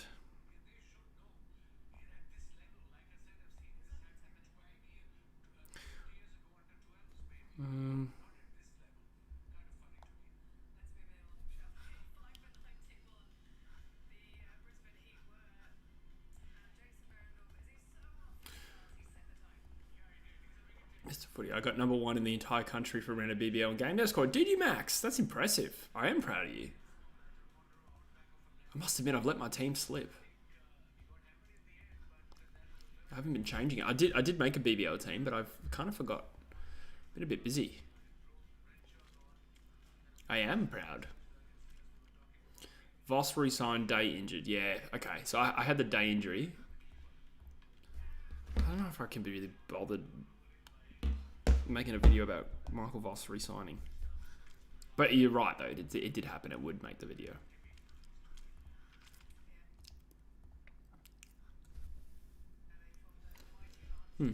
Game Day Squad website is kind of crashing for me. Smith's suspension. Yes, yeah. So I had that one as well. Kind of it, though. Oz Cricket. All right. Let's have a look at my team. I had Inglis. I had Sam Hain, Ben McDonald. What the hell? I'm a player short. How the hell did that happen?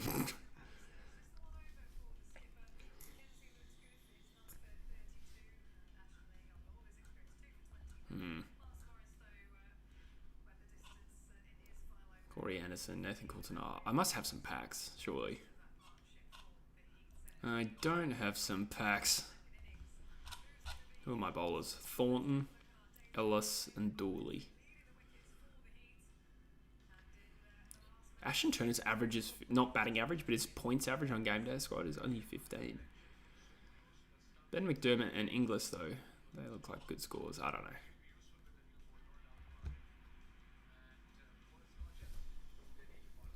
You got to do headlines.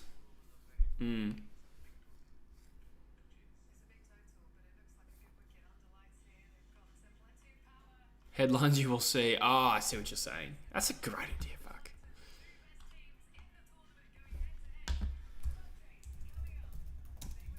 That's a good idea, Heath. I'm not going to say Clayton Oliver retires at 25.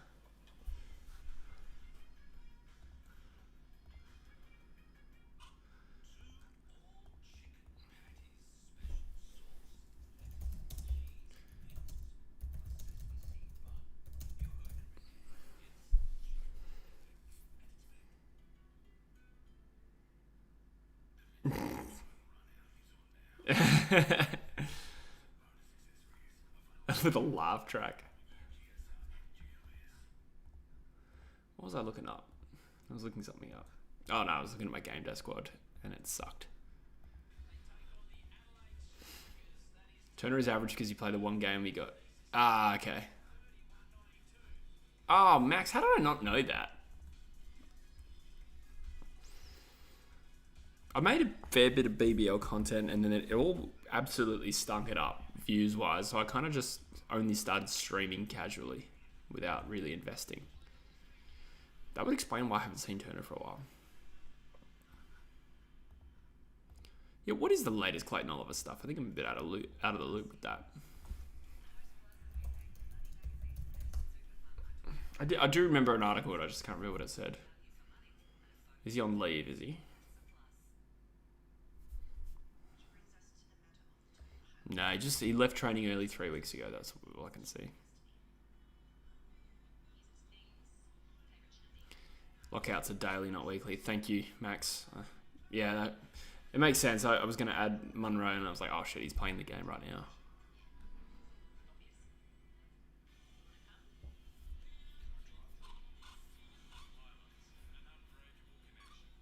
Yeah, he's taking a break. Okay. Oh yeah, his license was suspended on medical grounds. Why is that? I presume he's taking some medication. God, that sucks. Sounds like he's going through it.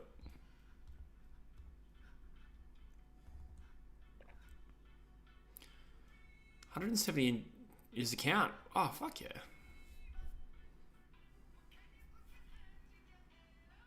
I was going to say, yeah, it'd be great if you could withdraw that, eh? Does Melbourne have a culture problem? Yeah, I don't know. I don't want to, jump into this narrative about a club because a few players are doing drugs, because I honestly think that... Wow, that Bunnings employee is jacked. Yeah... I just feel like every club would have players like that. It's just that some clubs get caught. That being said, I want to hear more about this Joel Smith thing because, the article or the phrasing implies that he took it, right before the game, and I'm thinking surely not. Even the night before the game's pretty whack, though. Using cocaine before a game is actually a huge deal.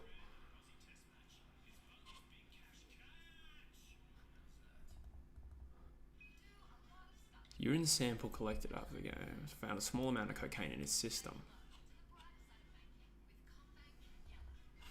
I suppose at this point it doesn't matter whether he took it right before the game. I think it's unlikely, but how long does it stay in your system? That's meant to be one that doesn't stay in your system, right? Make sure you change your team because teams have double games each rounds. Good point. Good point. I didn't do a Bunnings ad, unfortunately. My colleague did, though, at my store.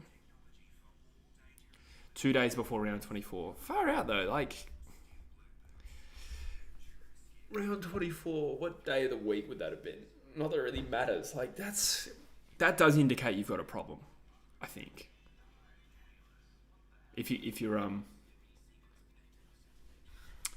taking it 2 days before a game, what's the context for that? Was it a Sunday game? I mean, did it Friday night? It's still a terrible decision. When did they pick up on this? I don't really remember it. Did this come out of the blue, or did we hear about this at the time? Because I've done so much footy content that would have been 300 videos ago. So my point being, my retention for stuff like this isn't great. For round 24, you reckon? Okay, so Melbourne played on Sunday against the Swans. He would have played in that game, I presume, and been tested after. I think I just forgot about this. Kind of Thursday, Friday night, and then played good. I played good as, oh God. Surely that's not considered performance ads. I understand why it is in the rules. I do get that, but surely if it was 2 days before, it wouldn't have helped him. God, what was he thinking? Seriously, it's all about having the support systems in place. Interesting. Fair point, Rogie.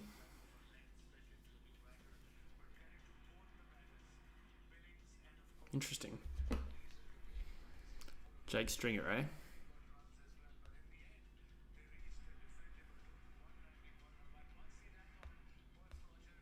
Oh, round 23. I see. So it was Hawthorn.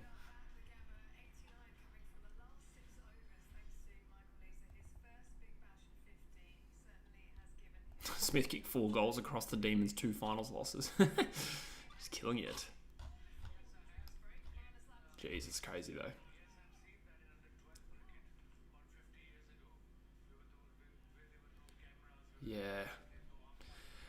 Yeah, that does suggest to me that he's got a problem. If you're doing it 2 days before a game. I mean, my understanding with Kaz, and I could be wrong, because I think he could have lied, but he kind of made it sound like he was very good at segmenting his life so that he would do it after games. I don't think he was ever abusing drugs in lead ups to games. I know that sounds unrealistic if he's an addict, but I think he did actually just have this routine.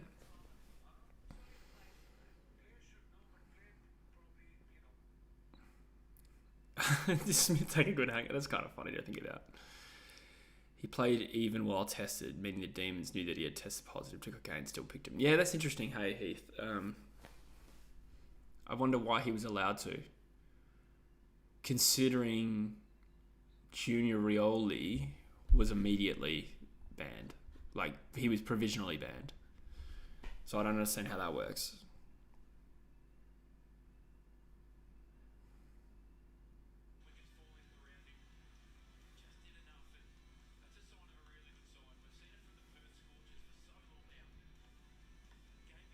Weird.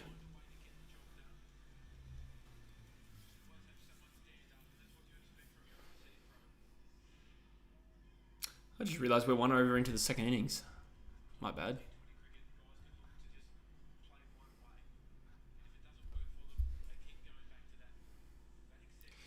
Before finals, yeah, that is Tricky stuff. Even if he tested positive after the final round, he was still picked for both finals games. Yeah. I mean, I'm not too judgmental. Well, my first reaction is just like, why was he allowed to be picked? Because I specifically remember that Rioli was not. And I realised they got in trouble for two different things, but either way, it's kind of odd, right? They should have traded him in the trade. Yeah, I don't think they would have been allowed to trade him. Wow. Got BOG. Yeah, I think that would have been stopped. I don't think they would have allowed to trade him. I don't know what would have happened in that case. I'd imagine the AFL knew about it, and therefore they would have blocked the trade.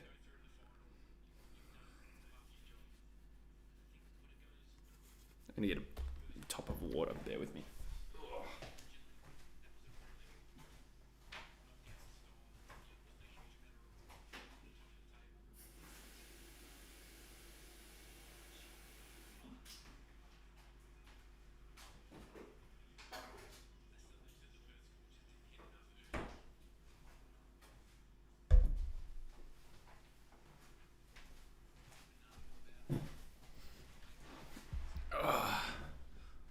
Oh, peach.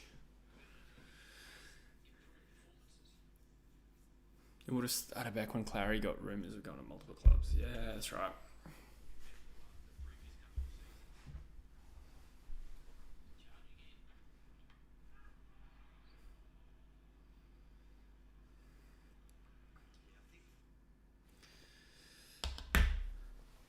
Yeah, it's still dumb though, Sam? Like to, even if you, well, especially if you know if it was helping you. Like he's just actively cheating then. I think it's possibly, well, I think in my opinion, it's probably just more likely he,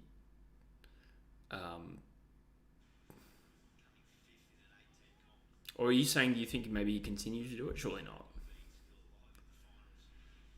Definitely tried to trade Oliver before his 7-year contract started.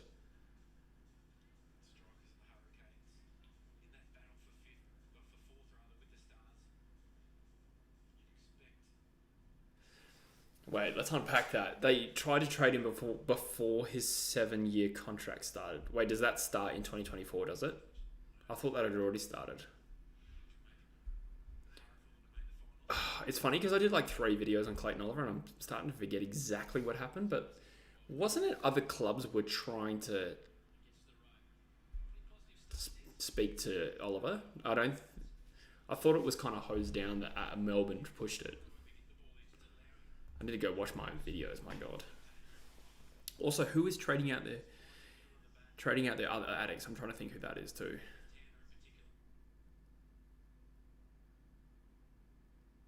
His contract doesn't start till this season. I see. I thought he signed that massive deal like 2022, but maybe not. Maybe it was this year.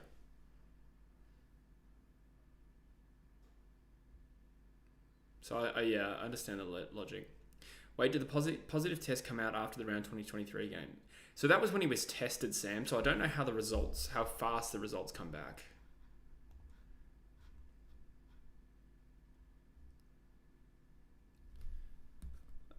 I'm trying to think of Junior Rioli's situation. That's different though, because no, it wouldn't necessarily be. Either way, you need to wait for the test to come back. So I don't know how quick the test comes back. Oof. He did, but it didn't start till this season. I see.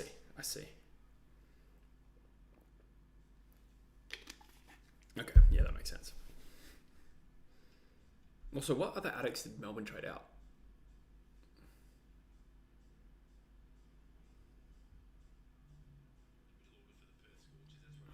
Jack Billings exposed. It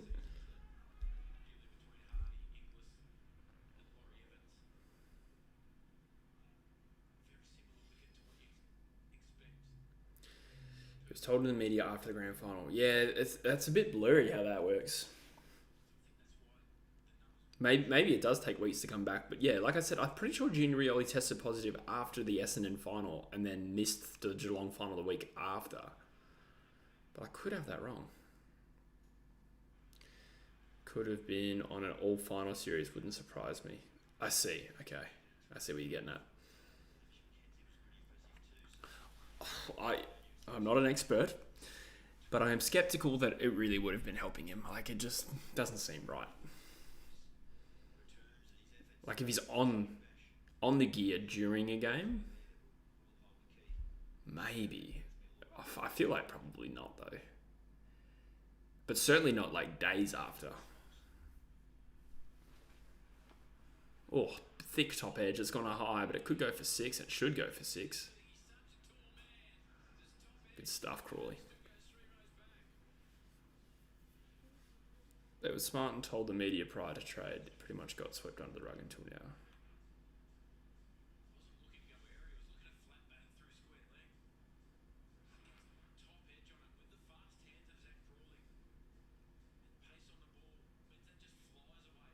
Yeah, I know what you meant, Sam. I was more just thinking in my head, would it help you if you were actually on cocaine during the game? Probably not. But like days before, it doesn't seem like it would be performance enhancing. I'll be interested to see what the data is. If there is data on that. I don't even know how you track data on that.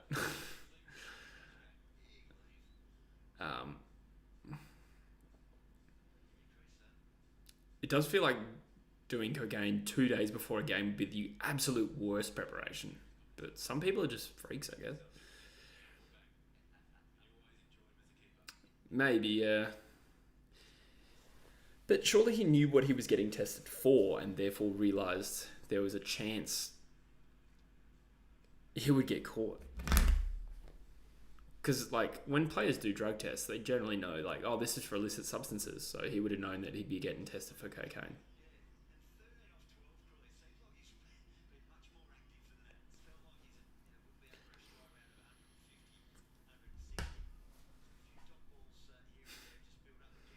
I'm sure it would, Heath.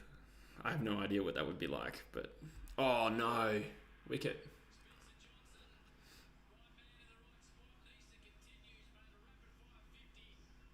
Yeah, maybe, Max. God, that's a big wicket. That's annoying. Good start for the Heat. Oh, of course it's Neza. Just destined for a best on-ground performance. Like a batter drop catch.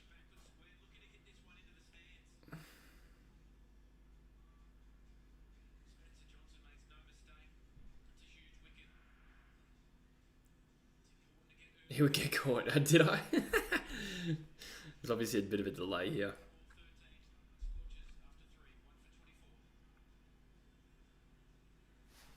That sucks. That's not a great wicket to lose. Your heart would implode. Yeah, I don't know.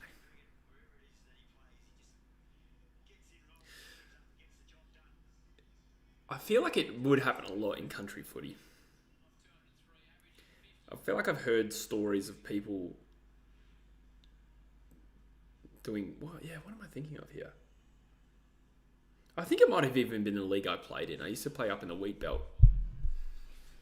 And, like, players doing ice before games. I've heard of that. Which is kind of scary if you're lining up on one of them.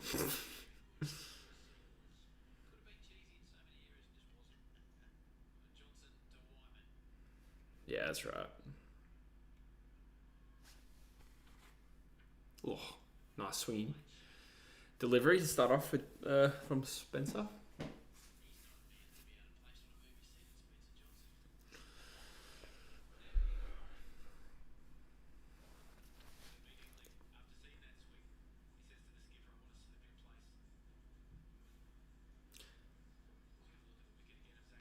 Oh, really? Heath? That's crazy. They definitely don't drug test in the central wheat belt.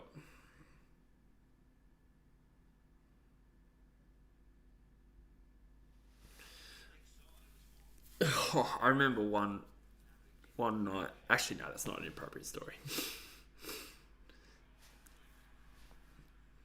For the record, it had nothing to do with me doing drugs. It was about other people. I just think probably not appropriate.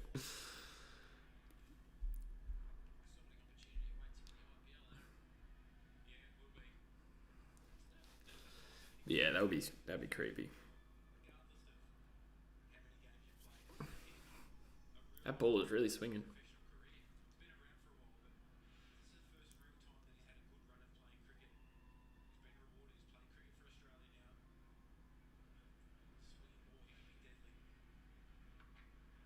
Oof. Pitches that one a lot closer to middle stump, but whipped away for a single.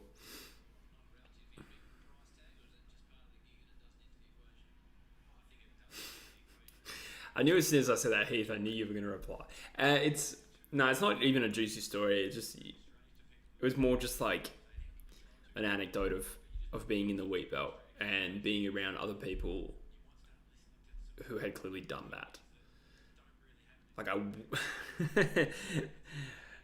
woke up in the middle of the change room, so we had a big night, and I was just drinking, I swear, but I woke up like in the middle of the change room because that's where we all just slept for some reason.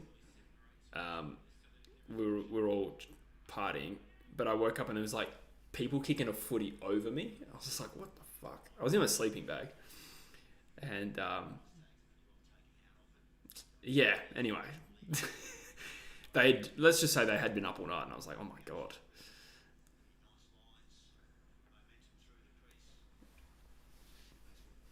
It is a little bit creepy being around people like that.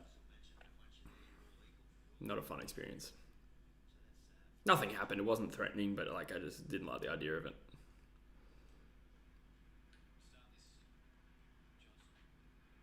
Oh, peach. It's gone for 4, which is a good result for us. That ball's really swinging. Johnson's really moving it. And the runs don't count against him. Oh. You really feel like he should probably just be attacking the stumps with how much he's moving the ball right now.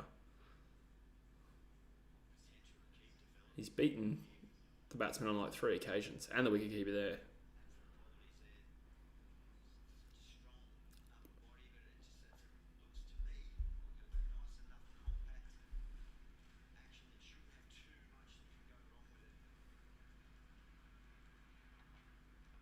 Ooh, shorter delivery this time. Hit him on the quad by the looks.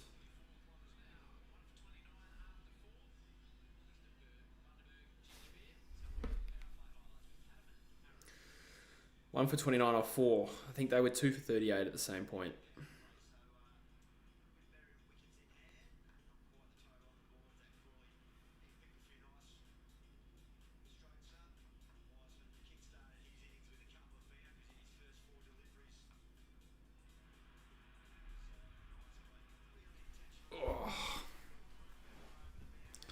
What are our predictions from here? I'm a little bit nervous now that Crawley's out. I would have liked a bit more runs from him.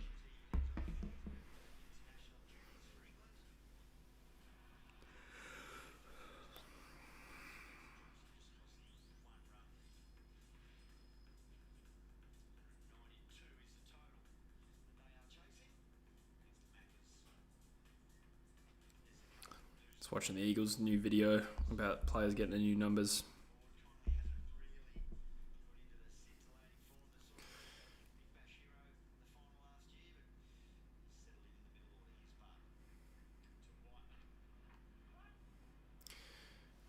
Stark went for 4.4 million, did he? That is so overpriced, with all due respect. It really is. I would have spent more on... I don't know. Smith going unsold is interesting because I feel like he's a handy T20 player. It's not... You wouldn't spend like top dollar for him, but like he's handy. Ooh. Good opener right here.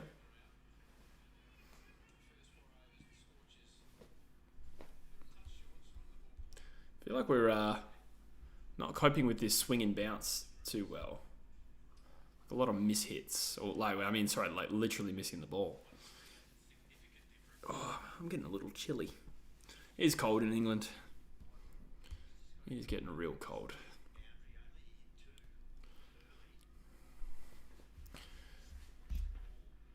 Yeah, I would have spent more on Cummins than I would on Stark.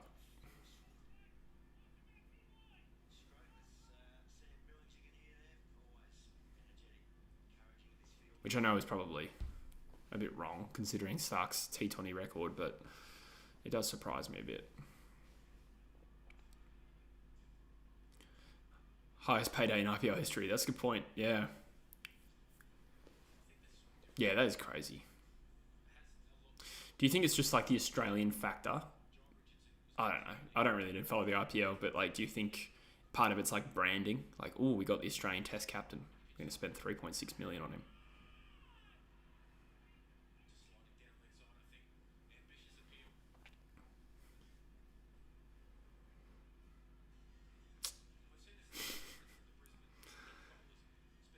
Rogue, how did you see my search history?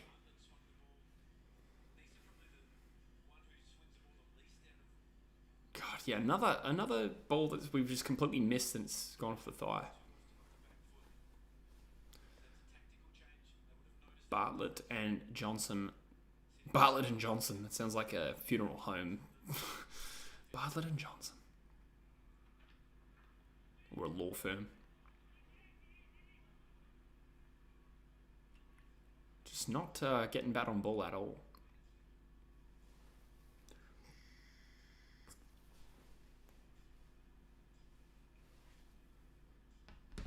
About skill sets, eh? Tall left arm, fast seam bowler. Okay, add something different. It's still a lot to pay, isn't it, for a type of player?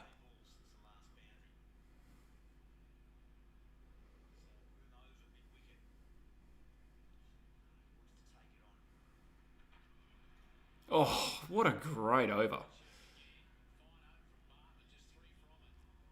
Low supply, high demand. Yeah, I mean, I'd rather spend 100k on Spencer Johnson. No, I'm joking. But I don't know. I just feel like Stark won't deliver on that. I know.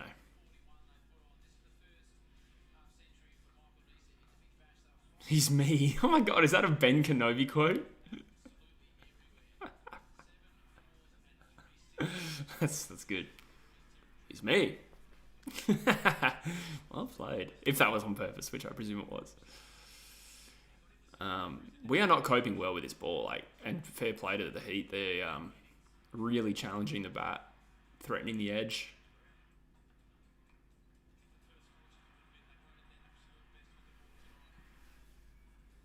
He's me. God. That gives me a giggle. If we could chuck a like on the stream, that would be great. Thank you guys. If anyone hasn't, let's try and get it at 20. I'll be happy with 20. Just helps me stay relevant in the algorithm.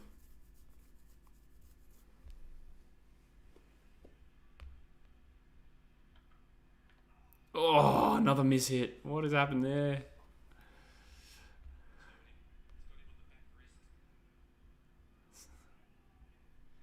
Yeah, agreed, Max. Come on, the Blues. The Heat. You could say that. And it would be relevant because they are bowling really well.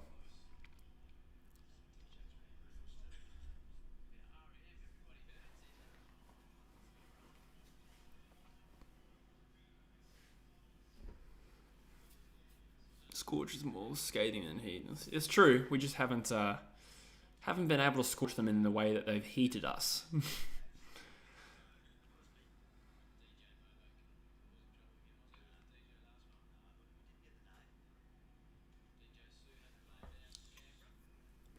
$160 off 89. Oh, another great delivery. It has been a while since I've seen us hit the ball. I reckon there's like 14 deliveries where it just either hit the pad, hit the inside edge, or gone through to the keeper. Every single ball is nearly out. Yeah. Story of your Saturday night. Teal versus Orange, Port versus GWS. I actually don't mind it. Don't mind it. Nice contrast. Here's a little bit Port versus GWS, isn't it?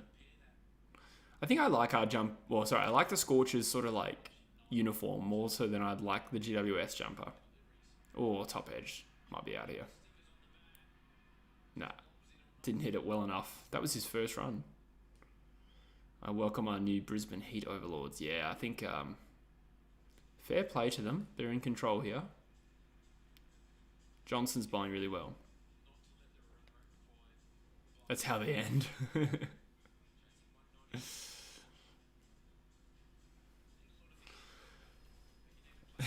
Every single ball is nearly out.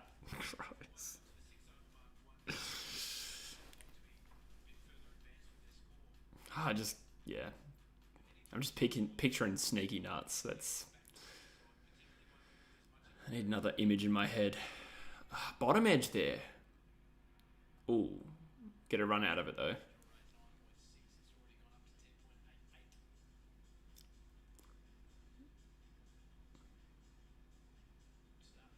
We just need a middle one. I feel like the bounce is getting us as well.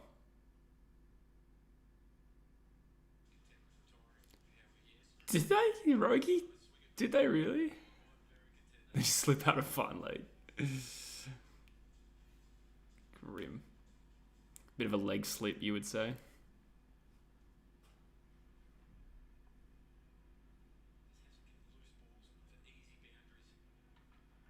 Edging to the keeper. Oh, God. We're here again. Oh, boundary. Bit of a circuit breaker. That's nice. Do you think we need to introduce a third man?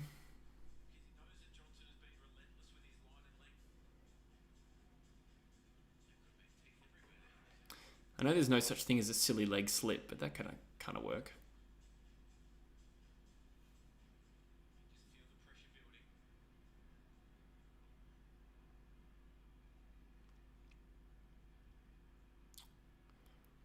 $16 or $15.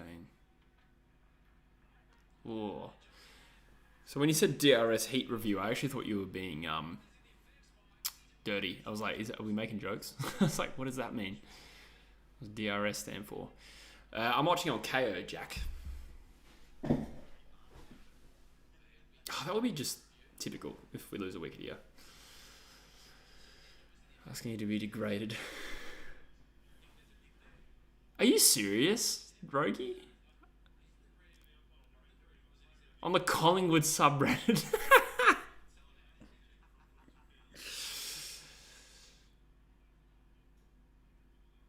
What do you prefer, DRS or VAR? That's a good question.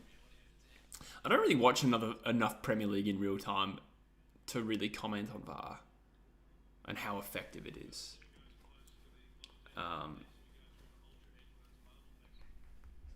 I presume this is out based on Max's response.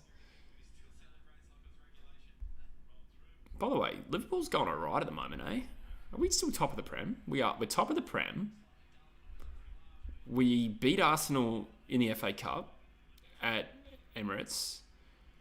And we're in the EFL Cup semi against Fulham. Like, fuck. Okay, we're in the Europa League. I get that. But we did still top the group. So, Secondies, as Whiteman's out. I don't think that's necessarily the worst thing. With all due respect to my former teammate. I won't type it in the chat too early, even with it like I can spoil it. Yeah, you're alright, Max. I don't really mind it being spoiled. If this was an Eagles game, I'd probably care more. But it's all good.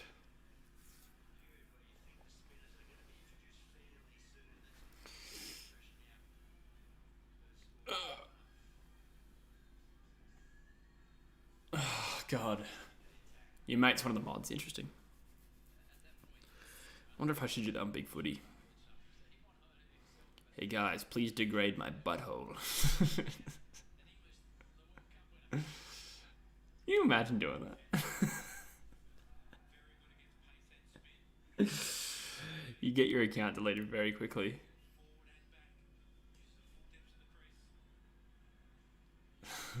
Far out. How did we get here? Please like the stream. Kuhneman. Ooh, that sounds naughty. Alright, hopefully against the slow bowlers we can get a bit of momentum back. And we do have probably the two batsmen at the crease that you'd want. In Hardy and Inglis. Don't clip that. I'm currently not negotiating, but I've recently added a sponsor. That would just be a terrible way to kick off the relationship. Speaking of, yeah, they haven't played yet.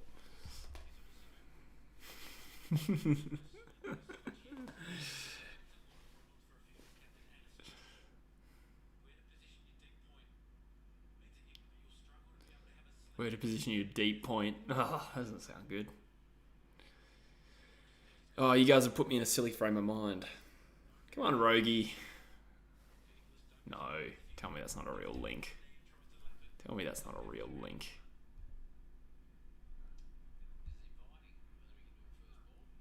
How did you do that so fast? Oh, come on, man. I can tell by the title that it's real. It's still loading. How did you do that? How is that a thing? I should know this as a YouTuber. Fuck.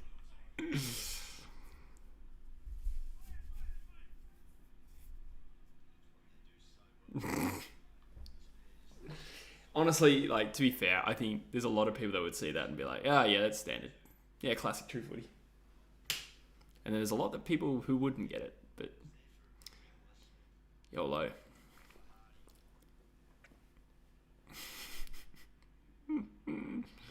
You're on dial-up. No, I you know what it is? I'm watching on my Dell, and I have a 8-year-old, 8-year-old or 9-year-old laptop. I bet you please I said laptop. I'm watching it on my MacBook Air that's so old, and it's really starting to get shitty.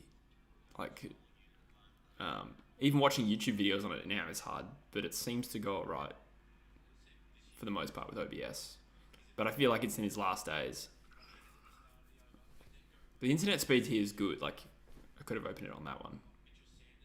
Added a clip feature to copy Twitch's clip feature. You can clip normal vids as well. Okay, interesting. Good shot from Hardy. I was thinking, can I use that? But I think I'd just rather make that YouTube shorts the way I do. Because, yeah, you got to add music and subtitles, and all these little things matter.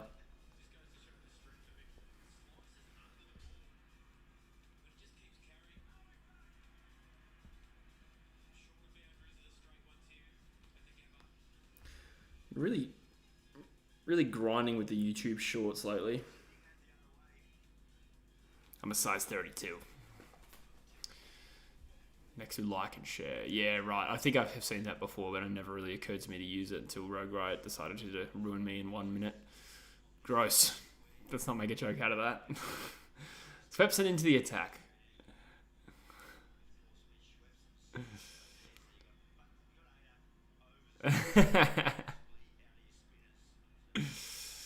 Boomer's going to see my true colours.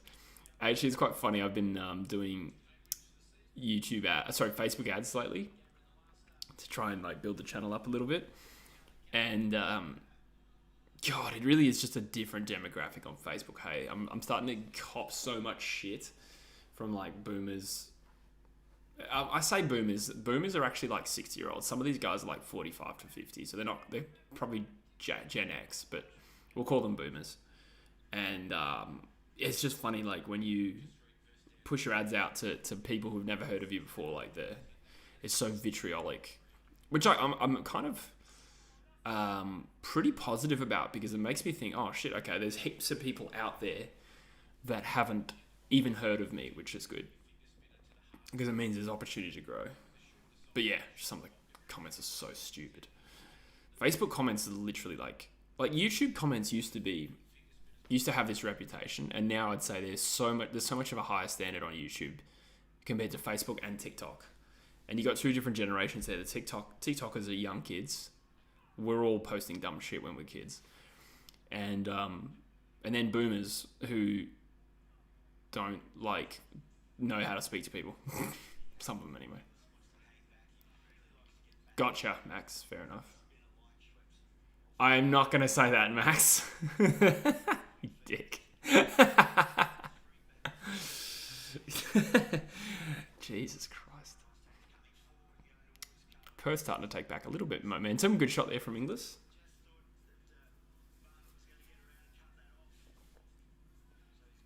Oh yeah, so the reason I brought up that Boomers thing is that they already don't like me.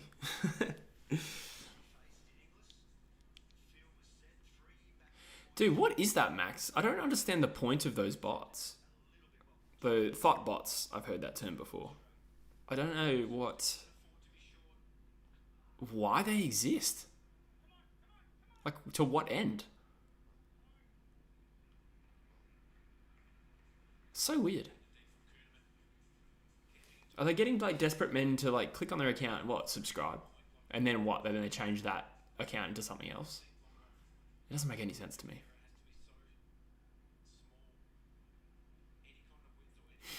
They're not bots. Yeah, I wish.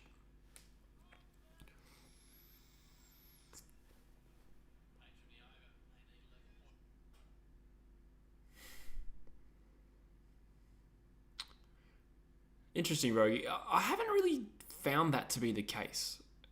On average. I just remember a time when I first started watching YouTube, 2008. The comments were disgraceful. And maybe it's because of the content I watch. I deliberately try and watch fairly sophisticated content, not because I'm sophisticated, but I'm just in this space where I like to listen to smarter people than myself, which is everyone. But even so, I watch Modern Wisdom, and the comments in there are generally sophisticated people. But even sometimes on Impulsive, I'll watch, and Jake Paul's videos who I like. The comments in there aren't too bad. But I post one TikTok, and it'll have people being you're not me personally, but they'll be talking about other teams and be nah, they're fucking shit, bro. And it'll just for my Facebook ad comments are just so much low IQ people, or so many, I should have said.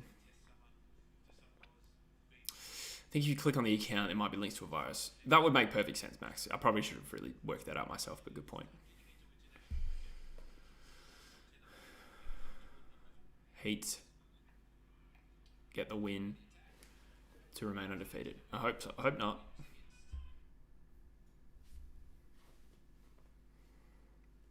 Hardy hits a 6. Apparently, that's good. Oh my god! It just buffered and we lost the wicket, and it's Hardy. Oh, you were joking, Max. Fuck's sake. Were you joking? Were you setting me up for him to hit a 6 and he got out? That's funny. Well, that might be the game, to be honest. I know that seems really negative, but I do feel with Hardy and Crawley out, with Laurie Evans was good. Maybe I'm being a little bit negative, but I don't think we're in a good position here. That's all right, Max. Honestly, Max, I would have been happier had I known he was going to get out. When I was expecting a 6 and it was a wicket, that was the worst possible result for me, so thanks. Yeah, we're not in good shape here. Who's the new batsman, I wonder? I wonder if they'll bring out Evans.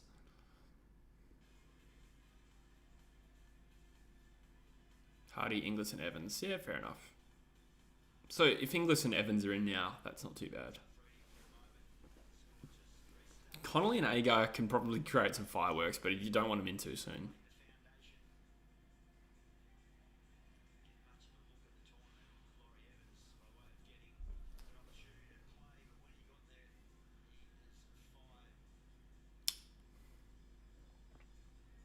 Where are the tests? Actually, that's one thing I'll look up.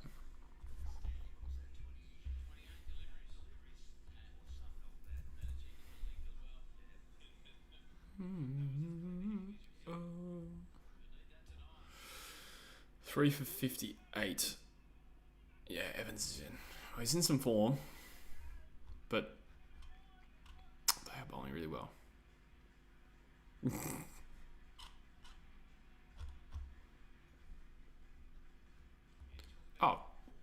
Windies are playing the Cricket Australia 11.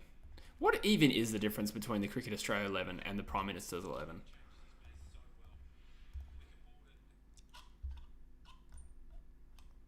Like, is Albanese actually a selector?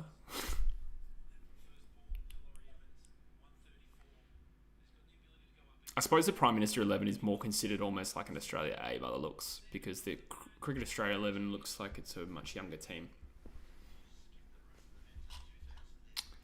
Never heard of some of these guys. I feel like I've heard of Conway, Harry Conway. Oh, he's 31. They're not younger. Yeah, I've heard of Harry Conway. That's the only one.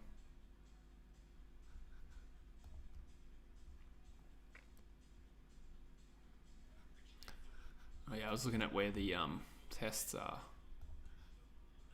The reason I wanted to know was because if they're in Perth, which they're not, I was thinking maybe do I stream one? Like the final session of one of the tests? Maybe the Brisbane one, I don't know. Oh, that's a day-night test. I could totally do that.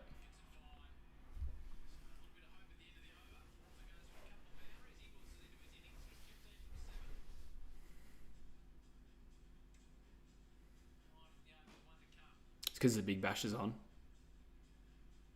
Well, oh, that's why I'm seeing players that suck. Oh, not suck, sorry. Wasn't concentrating. Yeah, that's why I'm seeing players I've never heard of, because the Big Bash is on. Okay, fair enough. Oh, is there a wicket here, is there? I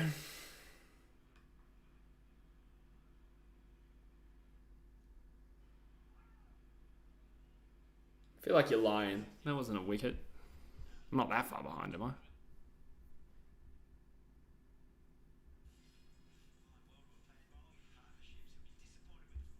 Don't troll me with fake wickets.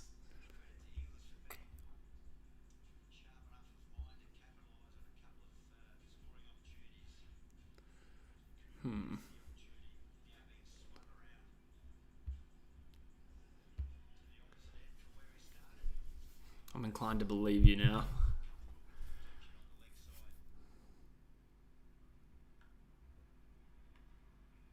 You just smashed a four. You're lying. Well played, Reggie. Well played. I don't like this. Good shot. Well, we do have some hope with these two in.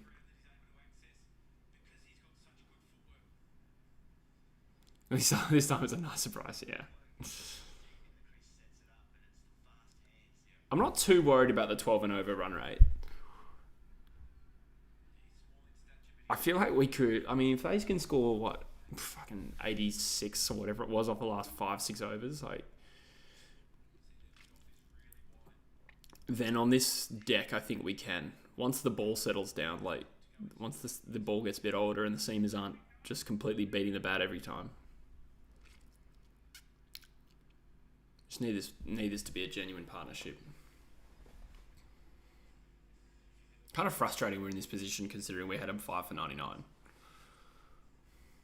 But YOLO, as they say.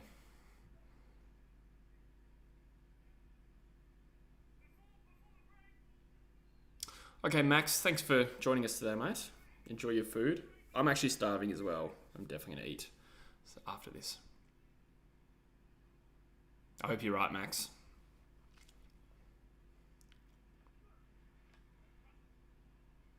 Push for a single from Evans.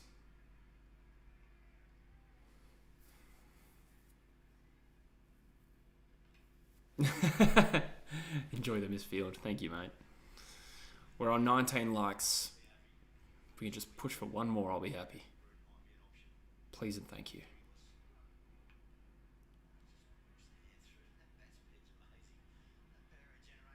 Ha! Misfield. You'd love to see it. That was pretty not good. Geez, Inglis is 25 off 11. That's quite a lot of runs off not many balls. Oh. Yeah, that could have been so much worse. Those players could have actually hurt themselves.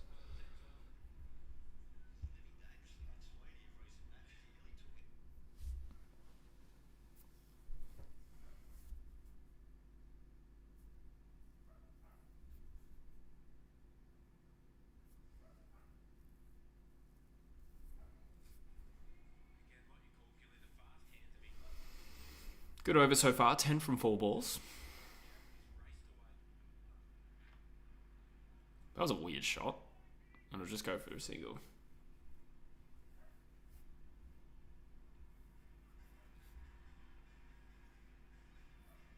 I did enjoy the misfield. Hey, we got 29 likes. Thank you, guys. I do enjoy these streams, so I appreciate you liking it. Oh, I am El Hungro. I only had a little ham and cheese toasty from Greg's this morning. I haven't been to the gym in 3 days. I've had a headache for like 4 days in a row. It's actually feeling alright now, touch wood, but... Okay, it looks like a drinks break. That's perfect. It's because I need a wee. 2 birds, 1 stone, lads.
And we're back.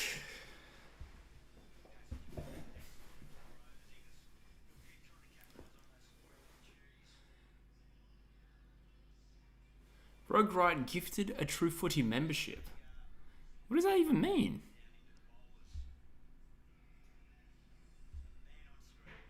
Max Hansen was gifted a membership. What? What a legend. By Rogie. I don't even know you could do that. I'll take it. I'll take it. A Greg sausage roll still ludicrously cheap. Yeah, they are. What are they? They're like £1.40, which is $2.80. Maybe even less, $2.40. I don't know. But yeah, I'm not a huge sausage roll guy, but I'm hungry enough to think that's tempting right now.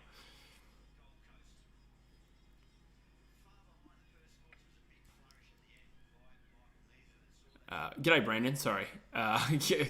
Yes, big challenge indeed, mate. 3 for 80. I feel like we're still a chance.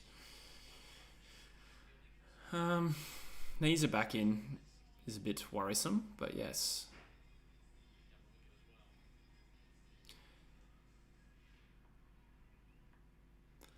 Am I a Reuben sandwich fan? Is that Jinby's brother? Doesn't even work. I do like the Reubens, yeah. Yeah, you just buy a membership and it goes to someone random in chat. Someone random? What? Oh, good on you, Rogie. That's very kind of you.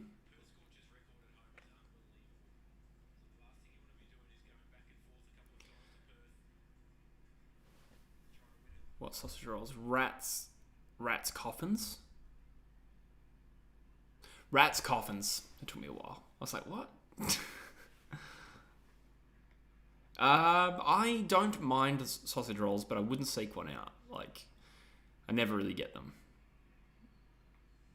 They're okay. They're okay. Maybe that's my unpopular opinion of the day. Sorry, Rogie.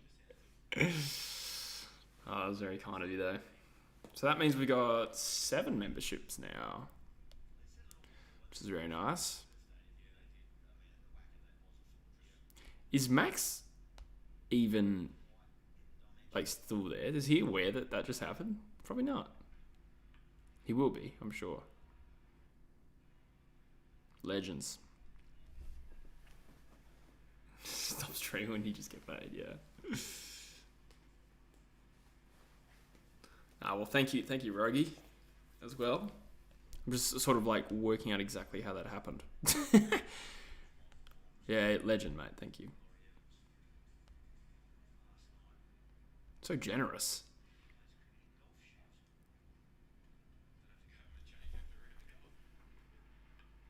Oh.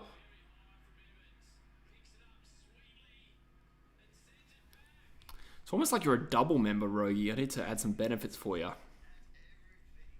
I wonder if we'll get to the point, like, if we have enough, I might do, like, members-only live streams. I don't know what number that would be to make that enough, like, because then you'd rely on everyone being available, but... That's fair enough, Rogie. I appreciate it, though. What's Findom? Is that, Finnish dominatrixes? Sign me up. That's a great 6, by the way. I appreciate it, Rogie. I know I've said that like 5 times, but I really do. I think I spent the first like 2 minutes of that trying to like work out exactly how that worked. Evans 14 off 6. Nice. Good shot. Yeah, see, this is still game on. It's a good challenge here for him, but... King of the stream, indeed. Heath. He's a double member for now. The Dom in this transaction.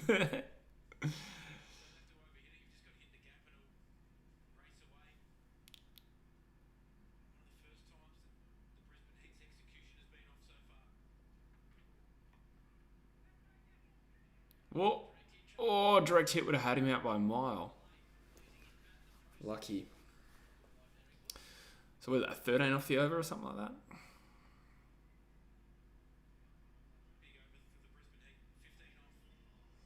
Both batsmen now also showing a little bit of confidence and timing. That was a dumb run, to be fair. It was not worth a single.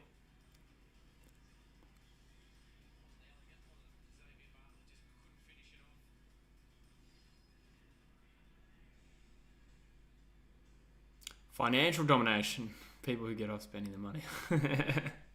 No, thank you. I needed that explanation. I didn't really understand. My mind went to Finland, as it so often does.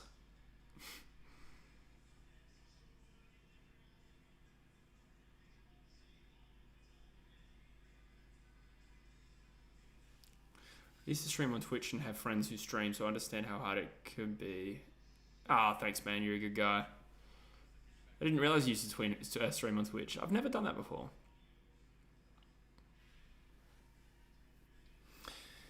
Yeah, these BBL streams are quiet, but I have enjoyed them. So I keep coming back for more, like a masochist. They're also long, which I don't mind, but I do always get hungry by the end of them. I'm a little hungry today.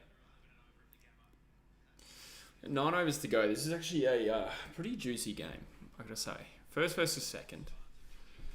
And about just under a ticker, under 11 and over, I think, needed. But 2 good batsmen left and only 9 overs.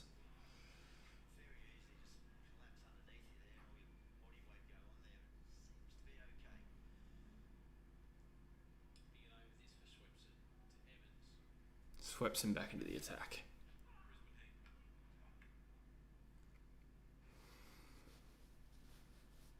Stream AFL Evo 2 on Twitch.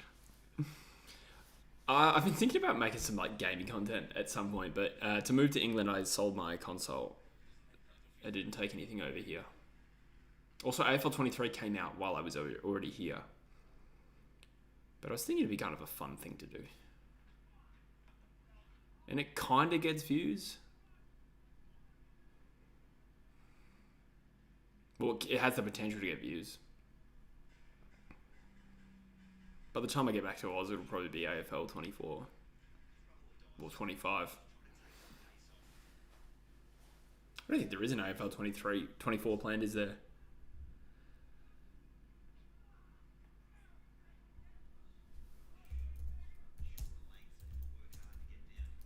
I'm going to Google it. Minecraft. I never played Minecraft in my life.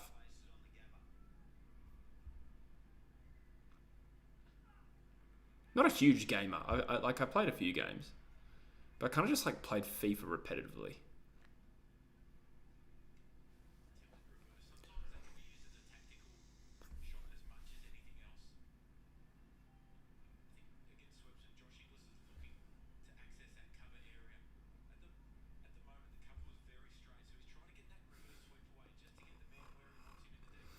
I was just trying to see if they're making an AFL 24. It might be a 2-year cycle is the best answer I can find to that. So AFL 25.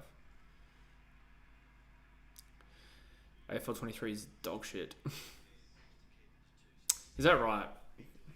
I heard the release wasn't great, but I still have faith. I think Big Ant do a good job, and I have faith that they will work it out.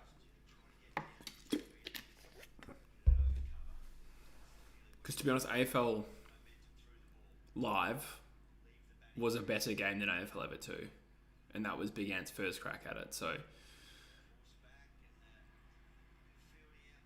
I'll back him in. I'll buy an AFL 25. I'll probably hate it, but I did like AFL Live.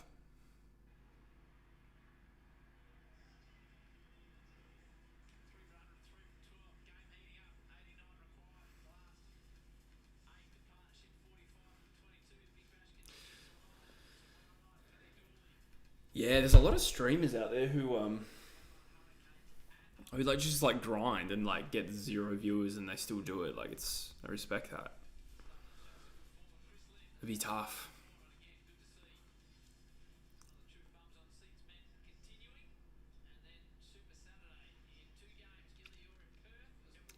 I've never even really partaken in Twitch. I think the only times I've ever ventured on there when we're like True Geordie would exclusively stream for like fights on there. That's pretty much it.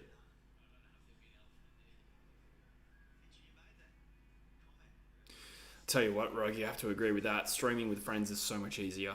Like, it's literally 50% of the amount of talking, right? If you have one friend there.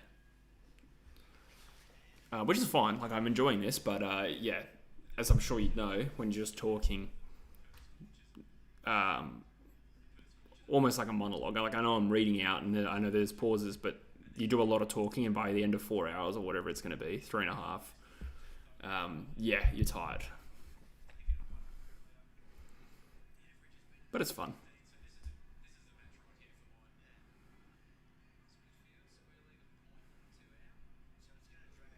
Johnson back into the attack. This is a little dangerous.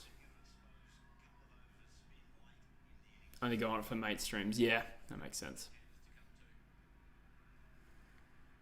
I cannot imagine doing a 6-hour live stream again. I think I probably could, like, if we had... I think there were 4 of us that day. So we were just talking shit and watching the footy. Like, that wasn't too bad. But it was long.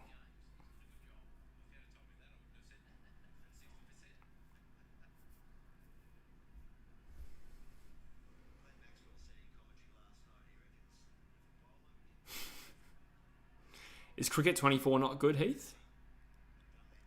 I had Cricket 19. That was pretty decent. Oh, yeah, AFL 23. Ooh, another wide. No? Oh, that was a wide.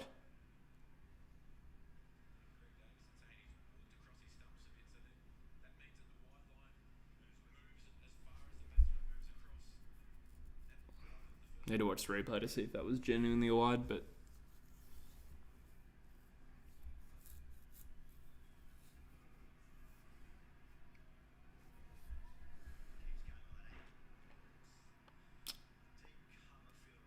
Johnson's gone wide with 2 of his first 3 deliveries. Oh, he's getting some bounce. I think that's what's beating him. That one's another dot. Yeah, what are people's thoughts on Cricket 24? Cricket 19 was good. I had fun doing that. I always used to do this like weird trait where I'd just always choose a away series against India and England, and I would always have a day 5 pitch from day 1, and I would just have the most disgusting pitch to bat on. It made the game short, it made bowling fun, and it made batting a real fun challenge. And you'd get bowled out for like 110 and you'd be a chance. I'd love that. Never played it, but they just look clunky and glitchy. Cricket 22 is fine? Okay. I don't think I played 22 or 24. I agree it does look clunky, but sometimes how a game looks and how it feels is also different. Story of my love life. Yeah. No, Cricket 19 was solid. But they got rid of the... they added the bowling cursor back in. So, like, you could see where the ball's going to pitch. I like that you didn't have that in 19, but they added it back in the game since, and I didn't like that. But I never played with it, if that makes sense. I just watched it, like on Twisty's games. Never played a cricket game in your life, Rogie? Interesting. Why's that? You obviously don't mind cricket.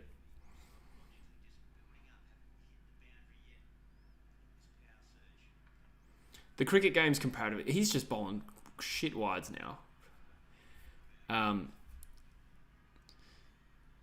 He's had 3 wides and probably should have had a 4th. Cricket games comparatively have been better than AFL games, that's for sure. Ricky Ponting 07. It was it was okay. 05 was a bit of a train wreck. Like, it was just so batting dominant. 07 you could at least like have some fun bowling. But I played Brian Lara 07, I think, because I was not in Australia at that time, but surely that's a wide too, come on. I understand that he's moving a little bit, but like, that was still pretty damn wide. I think he's gotten away with a couple there. Let's have a look. Oh, you got to call that a wide. His back leg moved. That's it. Umpire's had a mare, I reckon. I know it doesn't matter. Like, we're talking about 1 or 2 runs here, but like, it's frustrating that he gets away with what is a very deliberate tactic.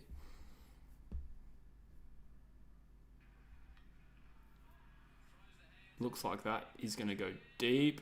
Oh, good catch. That's probably the game. Fair play. Is that Nisa? Fuck. Can't shake this man.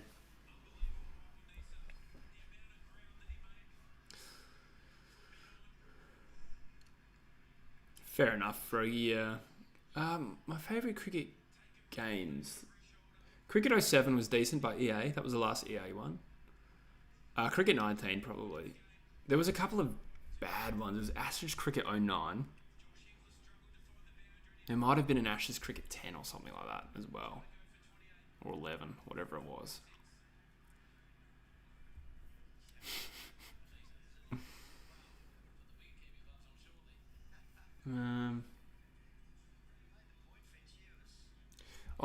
Donald Bradman Cricket 17. That was okay. That was alright.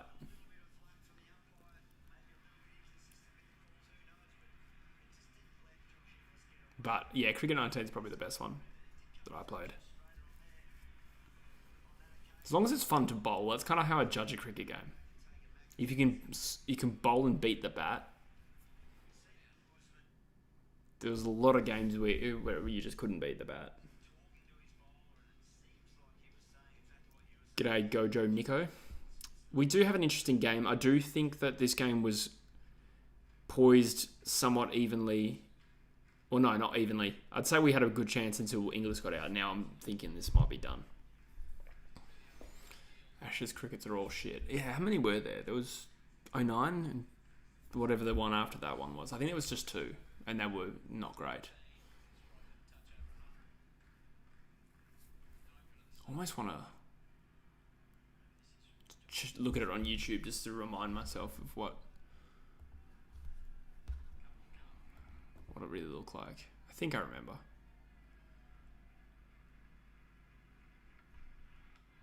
Oh, KO always just goes to shit when he's running in. With Evans still there, you never know. You're right. As long as we got Evans there, we are a chance. Once he's out, we are completely screwed.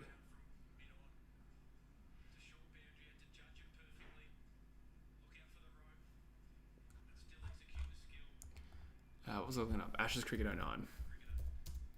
Do not show me highlights of the 2009 Ashes. That would suck.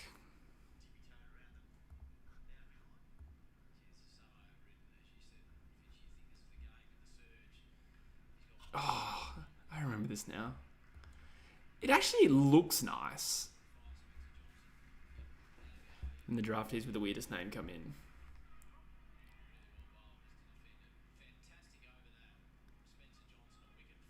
Oh, yeah, true. Particularly like the real old school ones, you get like Daniel Judd and like Chris Ablett.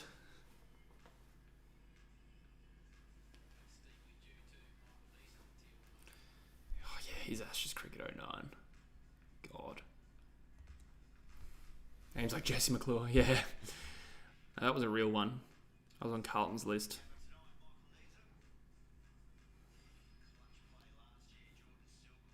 Oh, yeah, God, no. This is actually hard to watch, the Ashes cricket gameplay. I remember it looking good. It's funny how your perception changes. I remember thinking, wow, this is so state-of-the-art.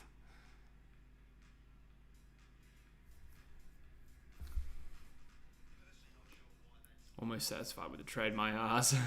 Come on, man.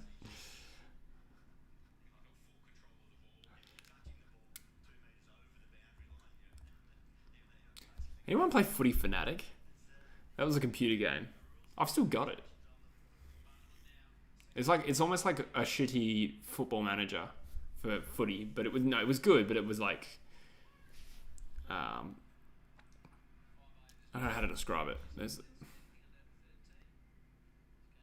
just some like computer game that runs on very low programming. It's just like a simulator. It was good.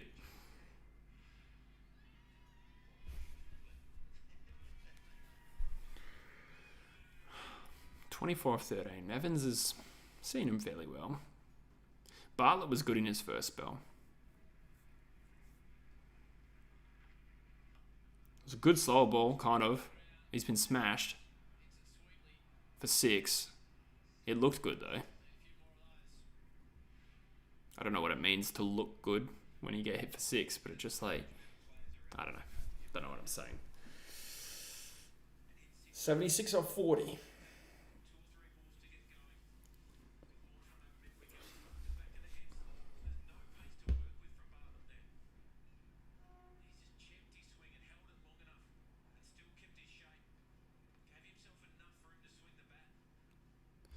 Yeah, interesting, Rogie. I had Football Manager for a while, and then I realised A, it just sinks up so much of my time, and B, it takes like so much, like my MacBook Air was about to explode every time I played it.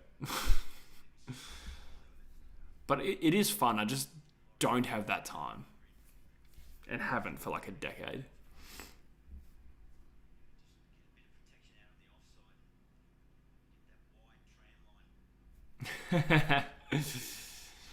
Yeah. Gyro, isn't it? That's how you pronounce it, Stefan Gyro. He played a game for the Eagles as a top-up player. I forgot about that. When we didn't have enough players to fill a team during COVID.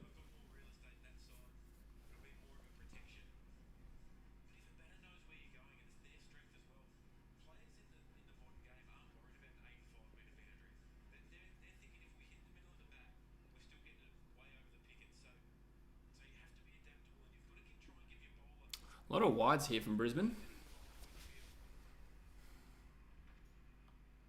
Ooh, that would have been a wide had he not hit it. But it was going down leg. Dot ball, good result for him. So we need about 2 a ball.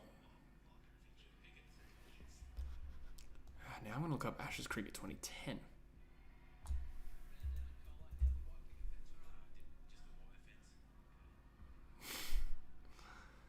It's Tyler Brown and Ruckman. I think it was AFL like 2004. Oh God, I'm going to look all these up. So much nostalgia. But like Joe Masiti, who's like this dark-haired Italian guy for Essendon, was made into a big fat ginger on the game.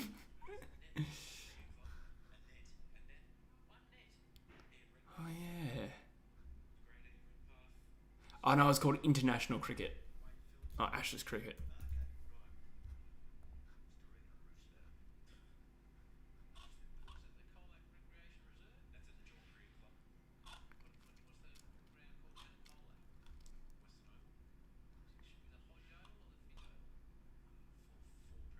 Oh yeah, Ashes Cricket 2013 was a real game too, wasn't it?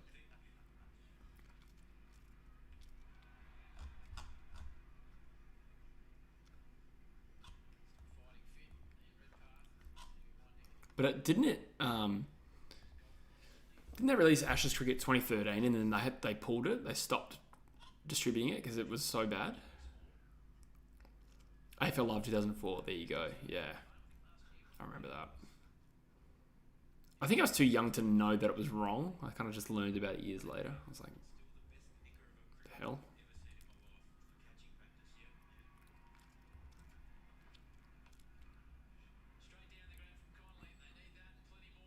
Oh my God. I'm just watching Ashes Cricket 13 gameplay. It's like unplayable. Like they'll bowl it and the ball will just go through and no one will go get it. Oh, that's horrible.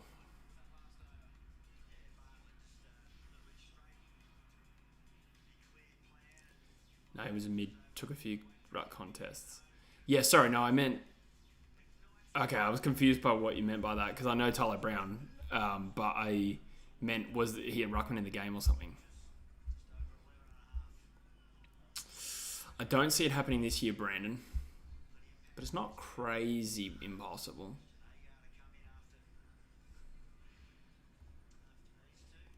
Maybe in a year from now, maybe 25, who knows?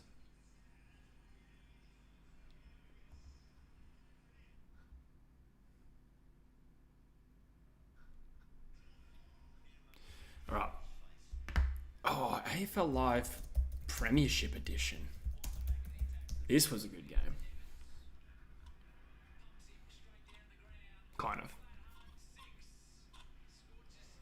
There are people still uploading videos. 2 months ago, someone uploaded AFL Live Premiership Edition.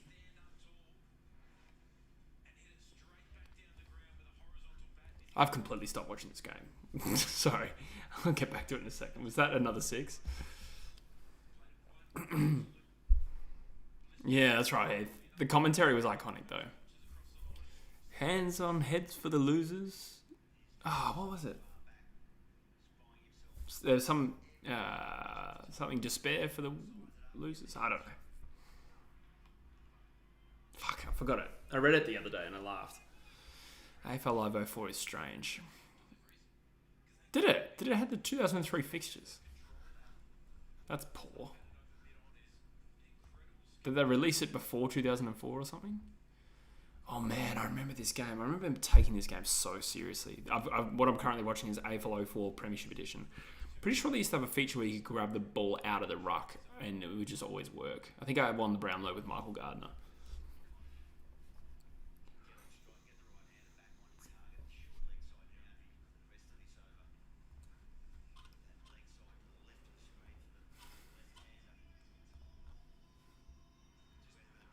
This game's hard to watch. Adam Hunter. I'm watching a Twisty 3 video from 2015 where he's playing this. Alright, 63 of 34. That's very doable. 4 down's not a bad position to be in. As a kid, I loved playing AFL Live on my iPad. iPad? I can't imagine playing it on your iPad. AFL Live 2. AFL Live 2 was a joke, man. AFL Live 2000. AFL Live 2005 was actually alright. Or AFL Premiership 05.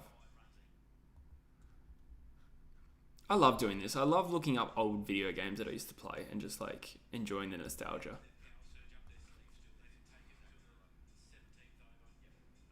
Kind of weird that I'm doing this. I didn't have a console. Yeah, fair enough. Yeah.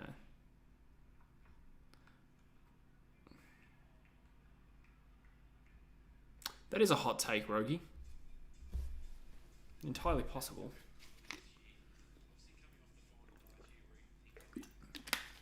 Haven't really noticed that specifically. Yeah, I played AFL Live too, and I was like, oh, obviously I'm a footy nuffy, and I was excited for this game, and I would have backed in to any extent most games, and I was so excited for AFL Live 2, and I bought it from EB Games, and I returned it. They have the 7-day returns policy. I returned it within 2 days. It was that bad.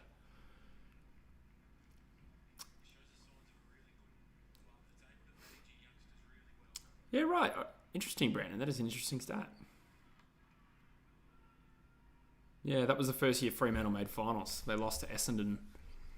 I want to say 57 to 101. And we lost to Adelaide. And I actually don't remember the score of that. We got smashed by Adelaide at Amy Stadium. Port was obviously there. Adelaide. I presume Sydney was there, if you're assuming you're right about that stat, which they were. And then, yeah, Brisbane won the premiership. Port was in the prelim, probably. Yeah, I remember those days. That was my first year where I was like really aware of what was happening. Some big gaming YouTube did a deep dive in AFL video games. Yeah, I've seen those kind of videos pop up before.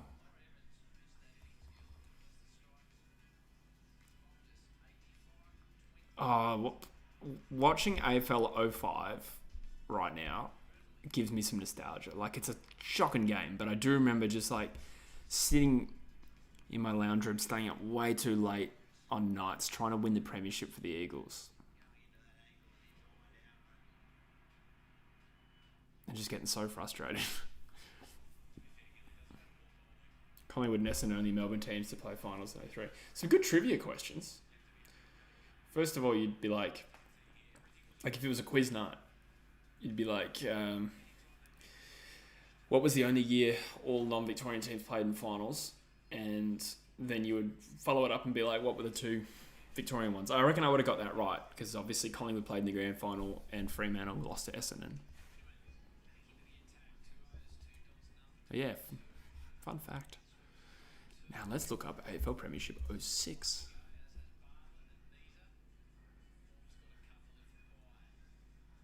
God, this game is shocking.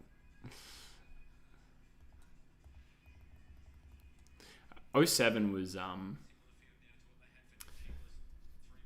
07 was okay. It was just too many smothers. Oh my God, someone. Oh, it's Adelaide Crows are the best, aka Munro Jumpers has uploaded a. Oh, it's a stream. He streamed himself playing AFL Premiership 06. God. AFL games are so clunky because it's actually so hard to just handball to someone right next to you. This ain't a scene. That's right. Was that 06? I thought that might have been 07. I got a feeling it might be 07. But yeah, this is, if you can hear this, that's 06. I didn't want to play that too long because I don't know how copyright works on this thing. But yeah, 07, that was Fall Out Boy. I will get back to the cricket any second now. 54 of 28 we need.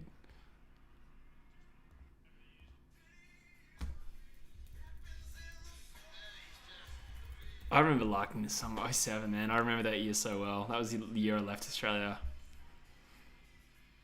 Terrible year for football from an Eagles point of view. Soon. Oh, great. I've just flicked back and we've lost the wicket. That might be the game. It was Connolly, but still. Alright. I bet I get a copyright claim for that. That'll be frustrating. Yeah, '07 was this ain't a scene. Yeah. Yeah, Connolly really has not done much, has he? I mean, that's alright.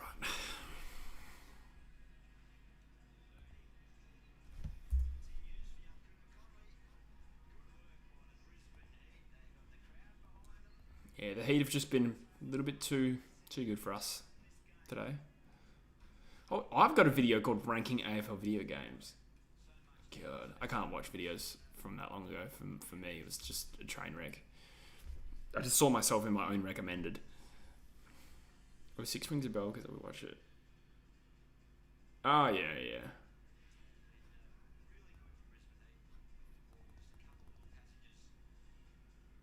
6-year-old thinking it would change. You mean on the intro?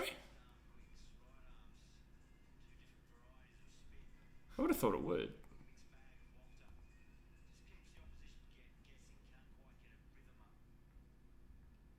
God, I remember playing this '07 game a lot too. Shit, I just played a lot of footy games.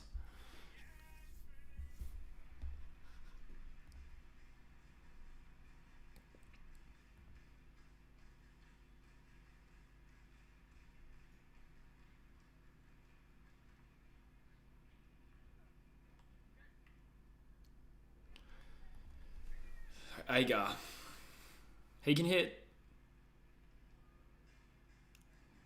He could totally be part of a partnership, but Evans has got to be the guy. If he does it again from here, Evans, that would be very impressive.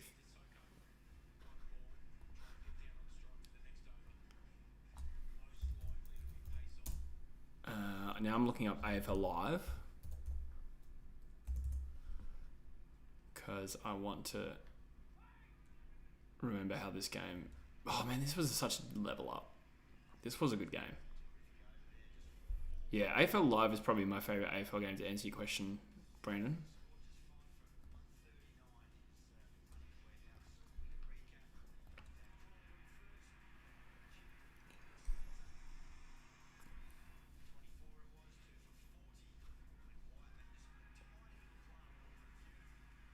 Yeah, '04 had training drills, did it? I don't actually remember that one. Oh, I remember the game. I remember all the AFL games individually. 2003 was the first one I played. But the AFL Live, it still stacks up. Like, I'm watching it now. It's, like, pretty damn good for 12 years ago. 13 years ago. Like, that is genuinely better than AFL Evo.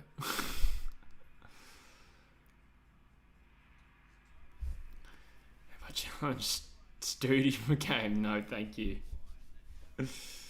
I have not.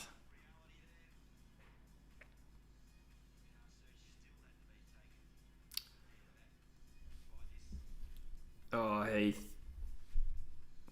I don't even want to give him airtime. He's an interesting character. I think you can just search his name, and you'll see. You'll see.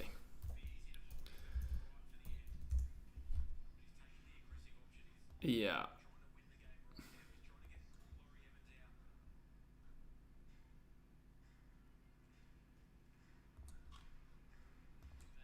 I could tell you more, but I won't. Trade off for Jesse. Eagles off the bottom four. Nah, see, I don't mind if we finish bottom four because I might as well get the good draft pick. You know what I mean? So if it's like, I don't really care about Collingwood going back to back. Like I wouldn't hate it, but I don't really care that much about whether we finish 13th or 15th or 17th. Yeah, I'm sure you have. There was a few different aliases, Heath.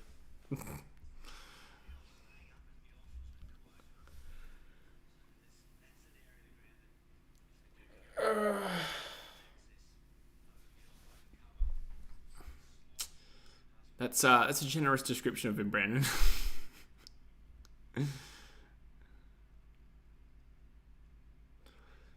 Yeah, he's been around for a long time and done lots of stuff. Let's put it that way.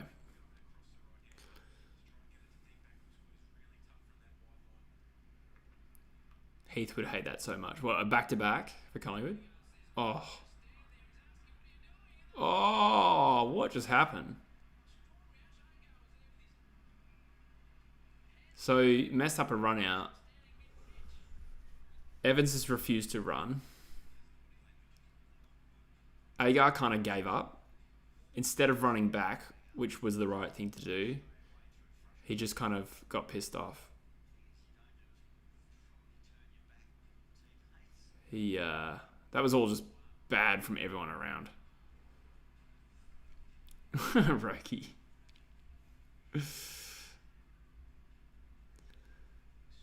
Yeah, there's still no comparison between those two, I think. Put it that way.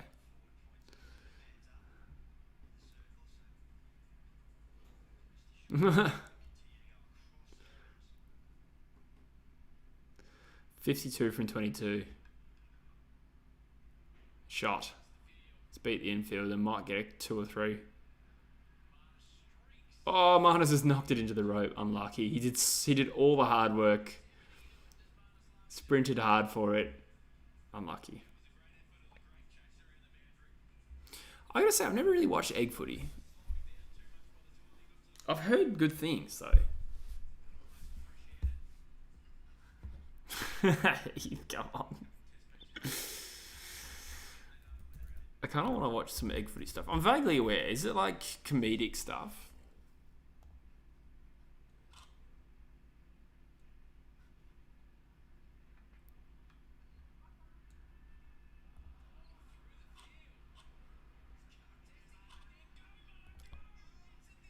I've heard good things about this guy. I want to see. I've just clicked onto a random review.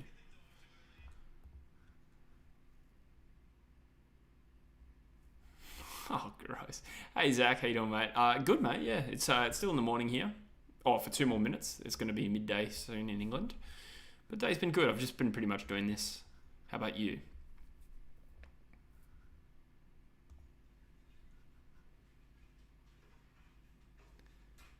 What is this? I've seen this before.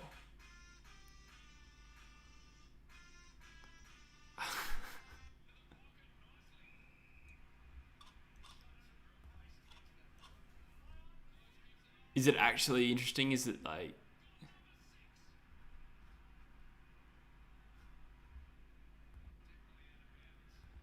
What is this? It's so cryptic.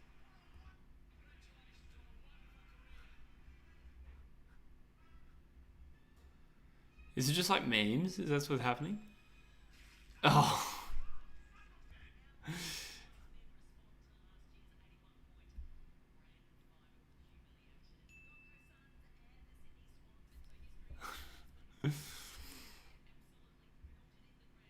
True, Zach, yeah.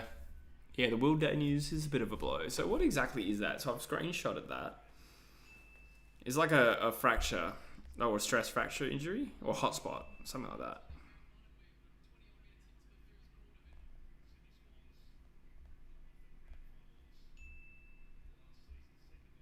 So he's confirmed out for round 1, is that the go?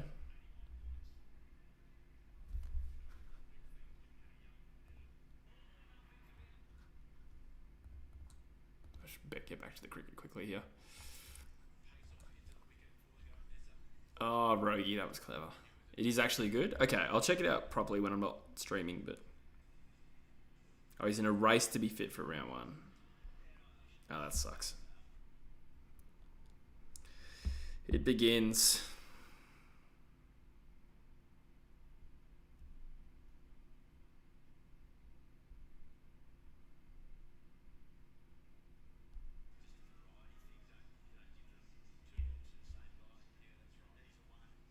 Alright, What do we need? 44 of 18.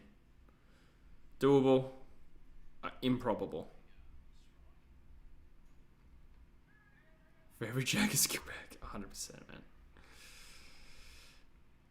100%. What is Jagger up to?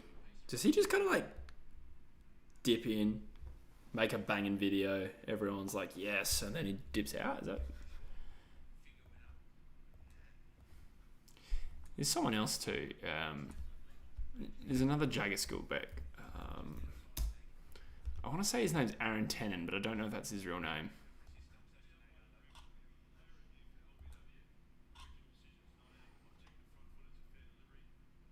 Yeah, he's just popping out like 32k, 43k, 38k, 55k. What happened to the BBL? And people just click because it's him. What was his first banger? The man knows how to get viral. I think he has a full-time job. Yeah, fair enough. Yeah. Must be nice. But it's just interesting, like, how he just comes in every now and then and just makes a banger.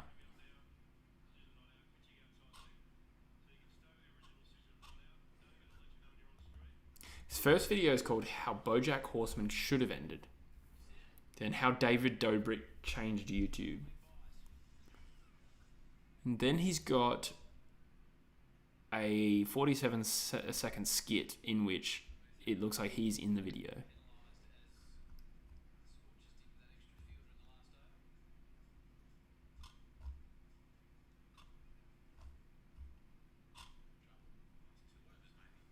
And he's got 6 videos over 100,000 views. Good for him. All right, here we go. Agar's sent that high into the air. Is that going to... Oh, wow. Renshaw's gone for a dive. 48 is always decent. 100%. Yeah. So those guys should put up like high quality content less often, and people value it, so they click it. Like it's kind of like they sort of race to click a video from those guys. It's a good growth strategy. It's hard to make a living off that for sure, but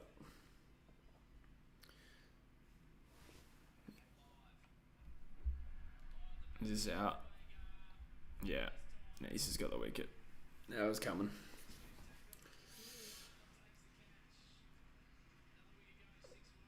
Who's next in? It's like Richardson or something.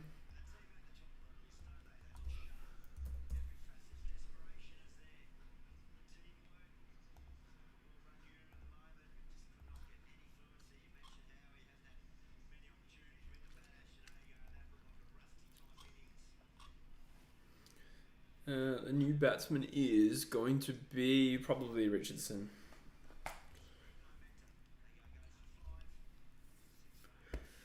That was our last chance, I think. We needed we needed a 6, but Agar can hit, so I think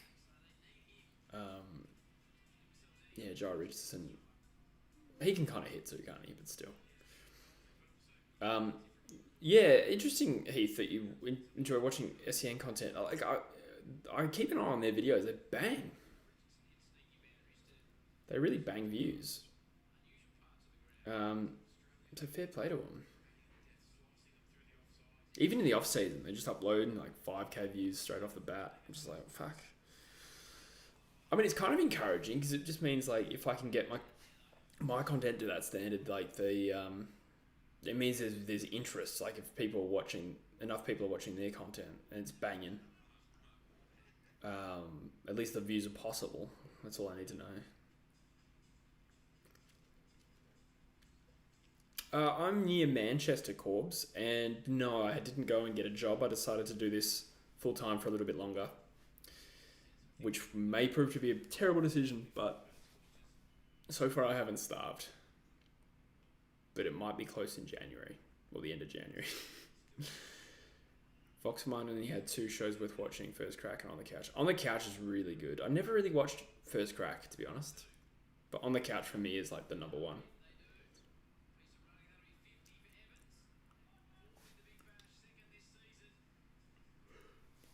Just long form, yeah.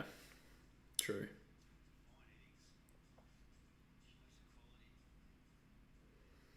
Hmm. Yeah, I need you to tap into some of their SEN potential. I mean, it helps. Like the reason people care is because they care what those people think. Like cane corns and wherever else. Oh, is that right, Corbs? There you go. Well, if you know that area somewhat, I actually live in a place called Macclesfield, which is like 20 minutes south on the train. Um, but I go up to Manny every now and then. I haven't been there for a while, probably like a month, but yeah.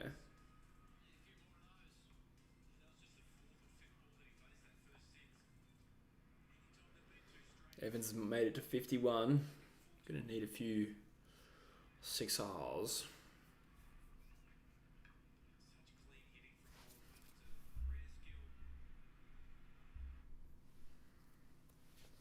First crack. Interesting. I've never watched First Crack. Oh, he's out, is he? Fuck me. I never watched First Crack. I kind of always thought it was a bit more gimmicky, but I never like actually watched it. Is it actually analytical, or is it just kind of entertaining? Like, what's the go? It's Dunstall, isn't it? First Crack. Thinking of the right one.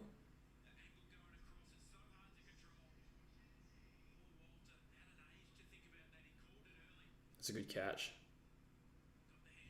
That's gone high. Hey, thanks, Cum Crumpets. Thank you so much for the donation, mate. Thank you. Legend. Up the Cum Crumpet. That is a weird sentence. But thank you very much for that generous donation.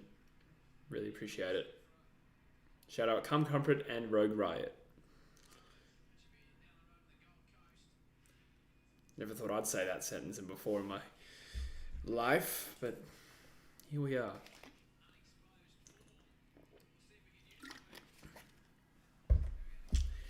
I am thinking of the bounce. What is First Crack again?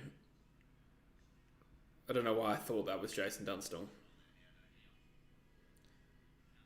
David King was one of the more tolerable. Yeah, I don't mind David King. I don't always agree with him, but I can handle him.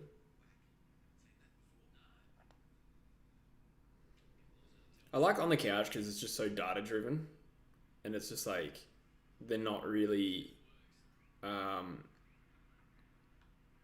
to create narratives. Like it's the actual inverse of AFL 360, which I find less tolerable. Kingy, Hutto, and Montagna. Oh, is that First Crack? I think I'm aware of it now. I can picture it in my head. Montagna's pretty smart, isn't he? From what I've heard. I know this sounds silly, but I think when you make AFL content, your capacity to watch those kinds of shows really dips. I made an effort for On the Couch, and maybe I will try more in the future. But it's the same with like other AFL YouTubers. I must admit, I don't watch a lot of their stuff because I'm too busy, and I'm sure they're the same for me. Hey Brooklyn, good to have you here. Thanks for stopping by. It is a late hello. There's only 8 balls left. How's your night been? Cannot stand the bounce, having people yell bang with Andrew Gay's riveting stuff. Yeah, okay, interesting, because now I think about it, that is Dunstall and Gaze, isn't it? So, story for Saturday night. Dunstall and Gaze, and therefore I was like, how is that going to be a good show? I see Montagna at work all the time. Yeah, nice. I've heard he's got a good rep. Kingy used to be much more polarizing. Yeah. I kind of think of Kingy as like... I do remember him really sticking up for Adam Simpson a lot during the early part of his career at West Coast, sorry. Then I remember the public perception of him changed and nobody liked him. But he seems to come back to the fore a little bit. He seems alright. Like I said, I don't always agree with him, but I'll generally listen to what he has to say.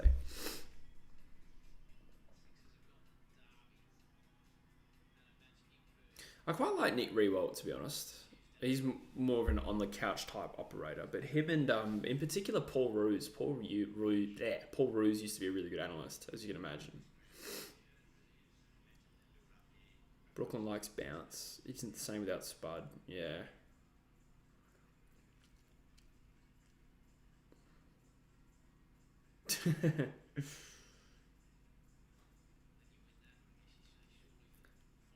I've heard Montani described as a pretty good footy brain, as you'd expect, but we do know that sometimes gun footballers aren't necessarily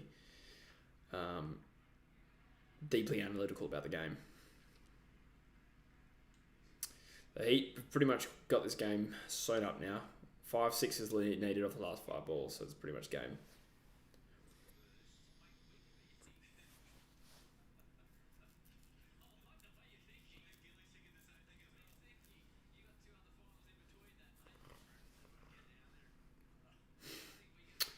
Well summed up, Rogie.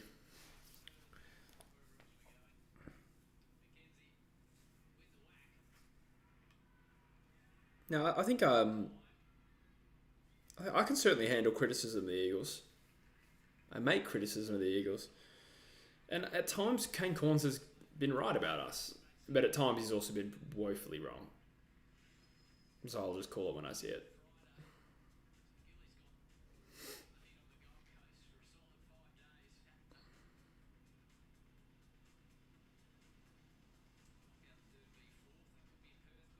Is that right, Heath?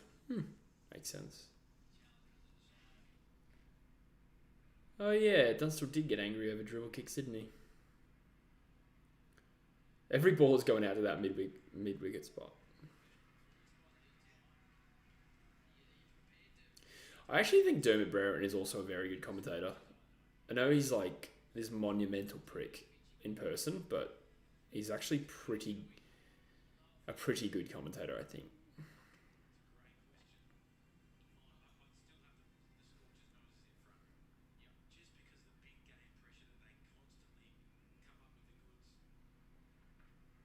Oh, good finish, almost. We got 1 ball left, I think, or 2 balls left, but Bartlett's castled him.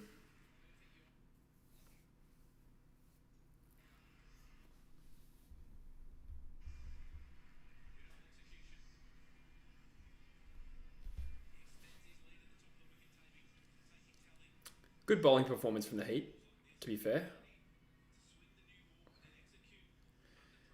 I think Brereton is awful. What don't you like about him, Rogie? I just think he makes very different observations to other people. He clearly thinks differently. He's a bit pompous, but yeah, fair enough. I disagree. I think he's at times made interesting observations. Yeah, fair enough. Mooney's eye candy.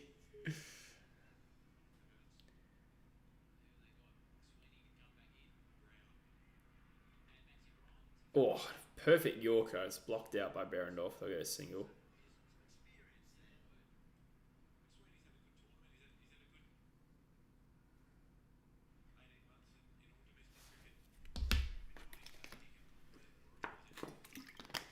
I remember reading on Big Footy like 15 years ago this story. This Hawthorn fan was at some luncheon, like post-game thing in Tassie, and Dermot was on the beers. And apparently Dermy went up to his missus, to the guy writing the post's girlfriend, and like was like, "You're coming home with me. Like, I don't care about your loser boyfriend. I'm Dermot Brereton, blah blah blah." It's like, far out. You got to be a special kind of prick to act like that. Wow, good finish, clean bowl. Well played. Broken clock is all right twice a day. Yeah, fair enough. I don't know. I don't mind him. That was the end of the game, ladies and gentlemen. Cameron Ling is king of stating the obvious. Yeah. For a while there, I genuinely watched footy turn down.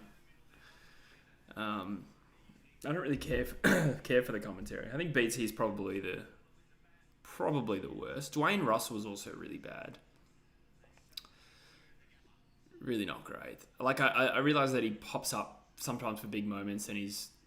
Oh, I think he's cringe, actually. No, I'm not even going to give him that. Can't be mad at him the way you can't be mad at a puppy. Yeah. It's very true.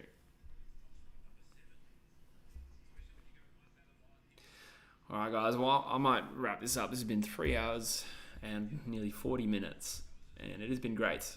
And we lost, which sucks, but YOLO, as they say. So thank you for everyone who kept us company today. I always like these streams. Thanks for coming in and saying hello. This is simply a taste of what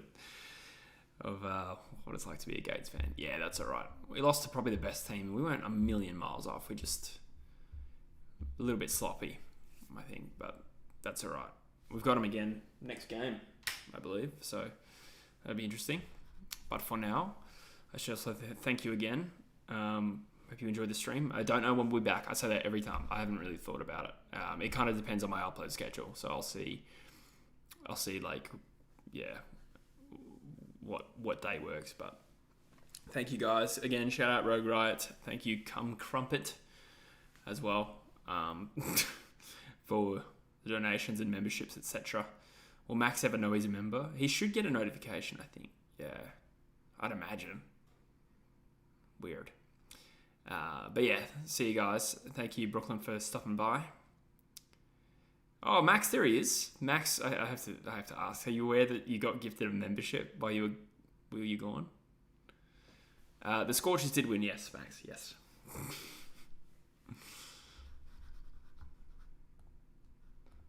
kind of curious before I close the stream if Max is aware of what happened. He's gonna be confused. I was confused. I was like, what? Didn't understand the mechanism, like what happened, but anyway, I might call it there, homies, and I will see you when I see you. I'll have a video out. There's a members only video out at the moment, but hang on, Max has just said wait. I accidentally Alt F4. How do you accidentally Alt F4?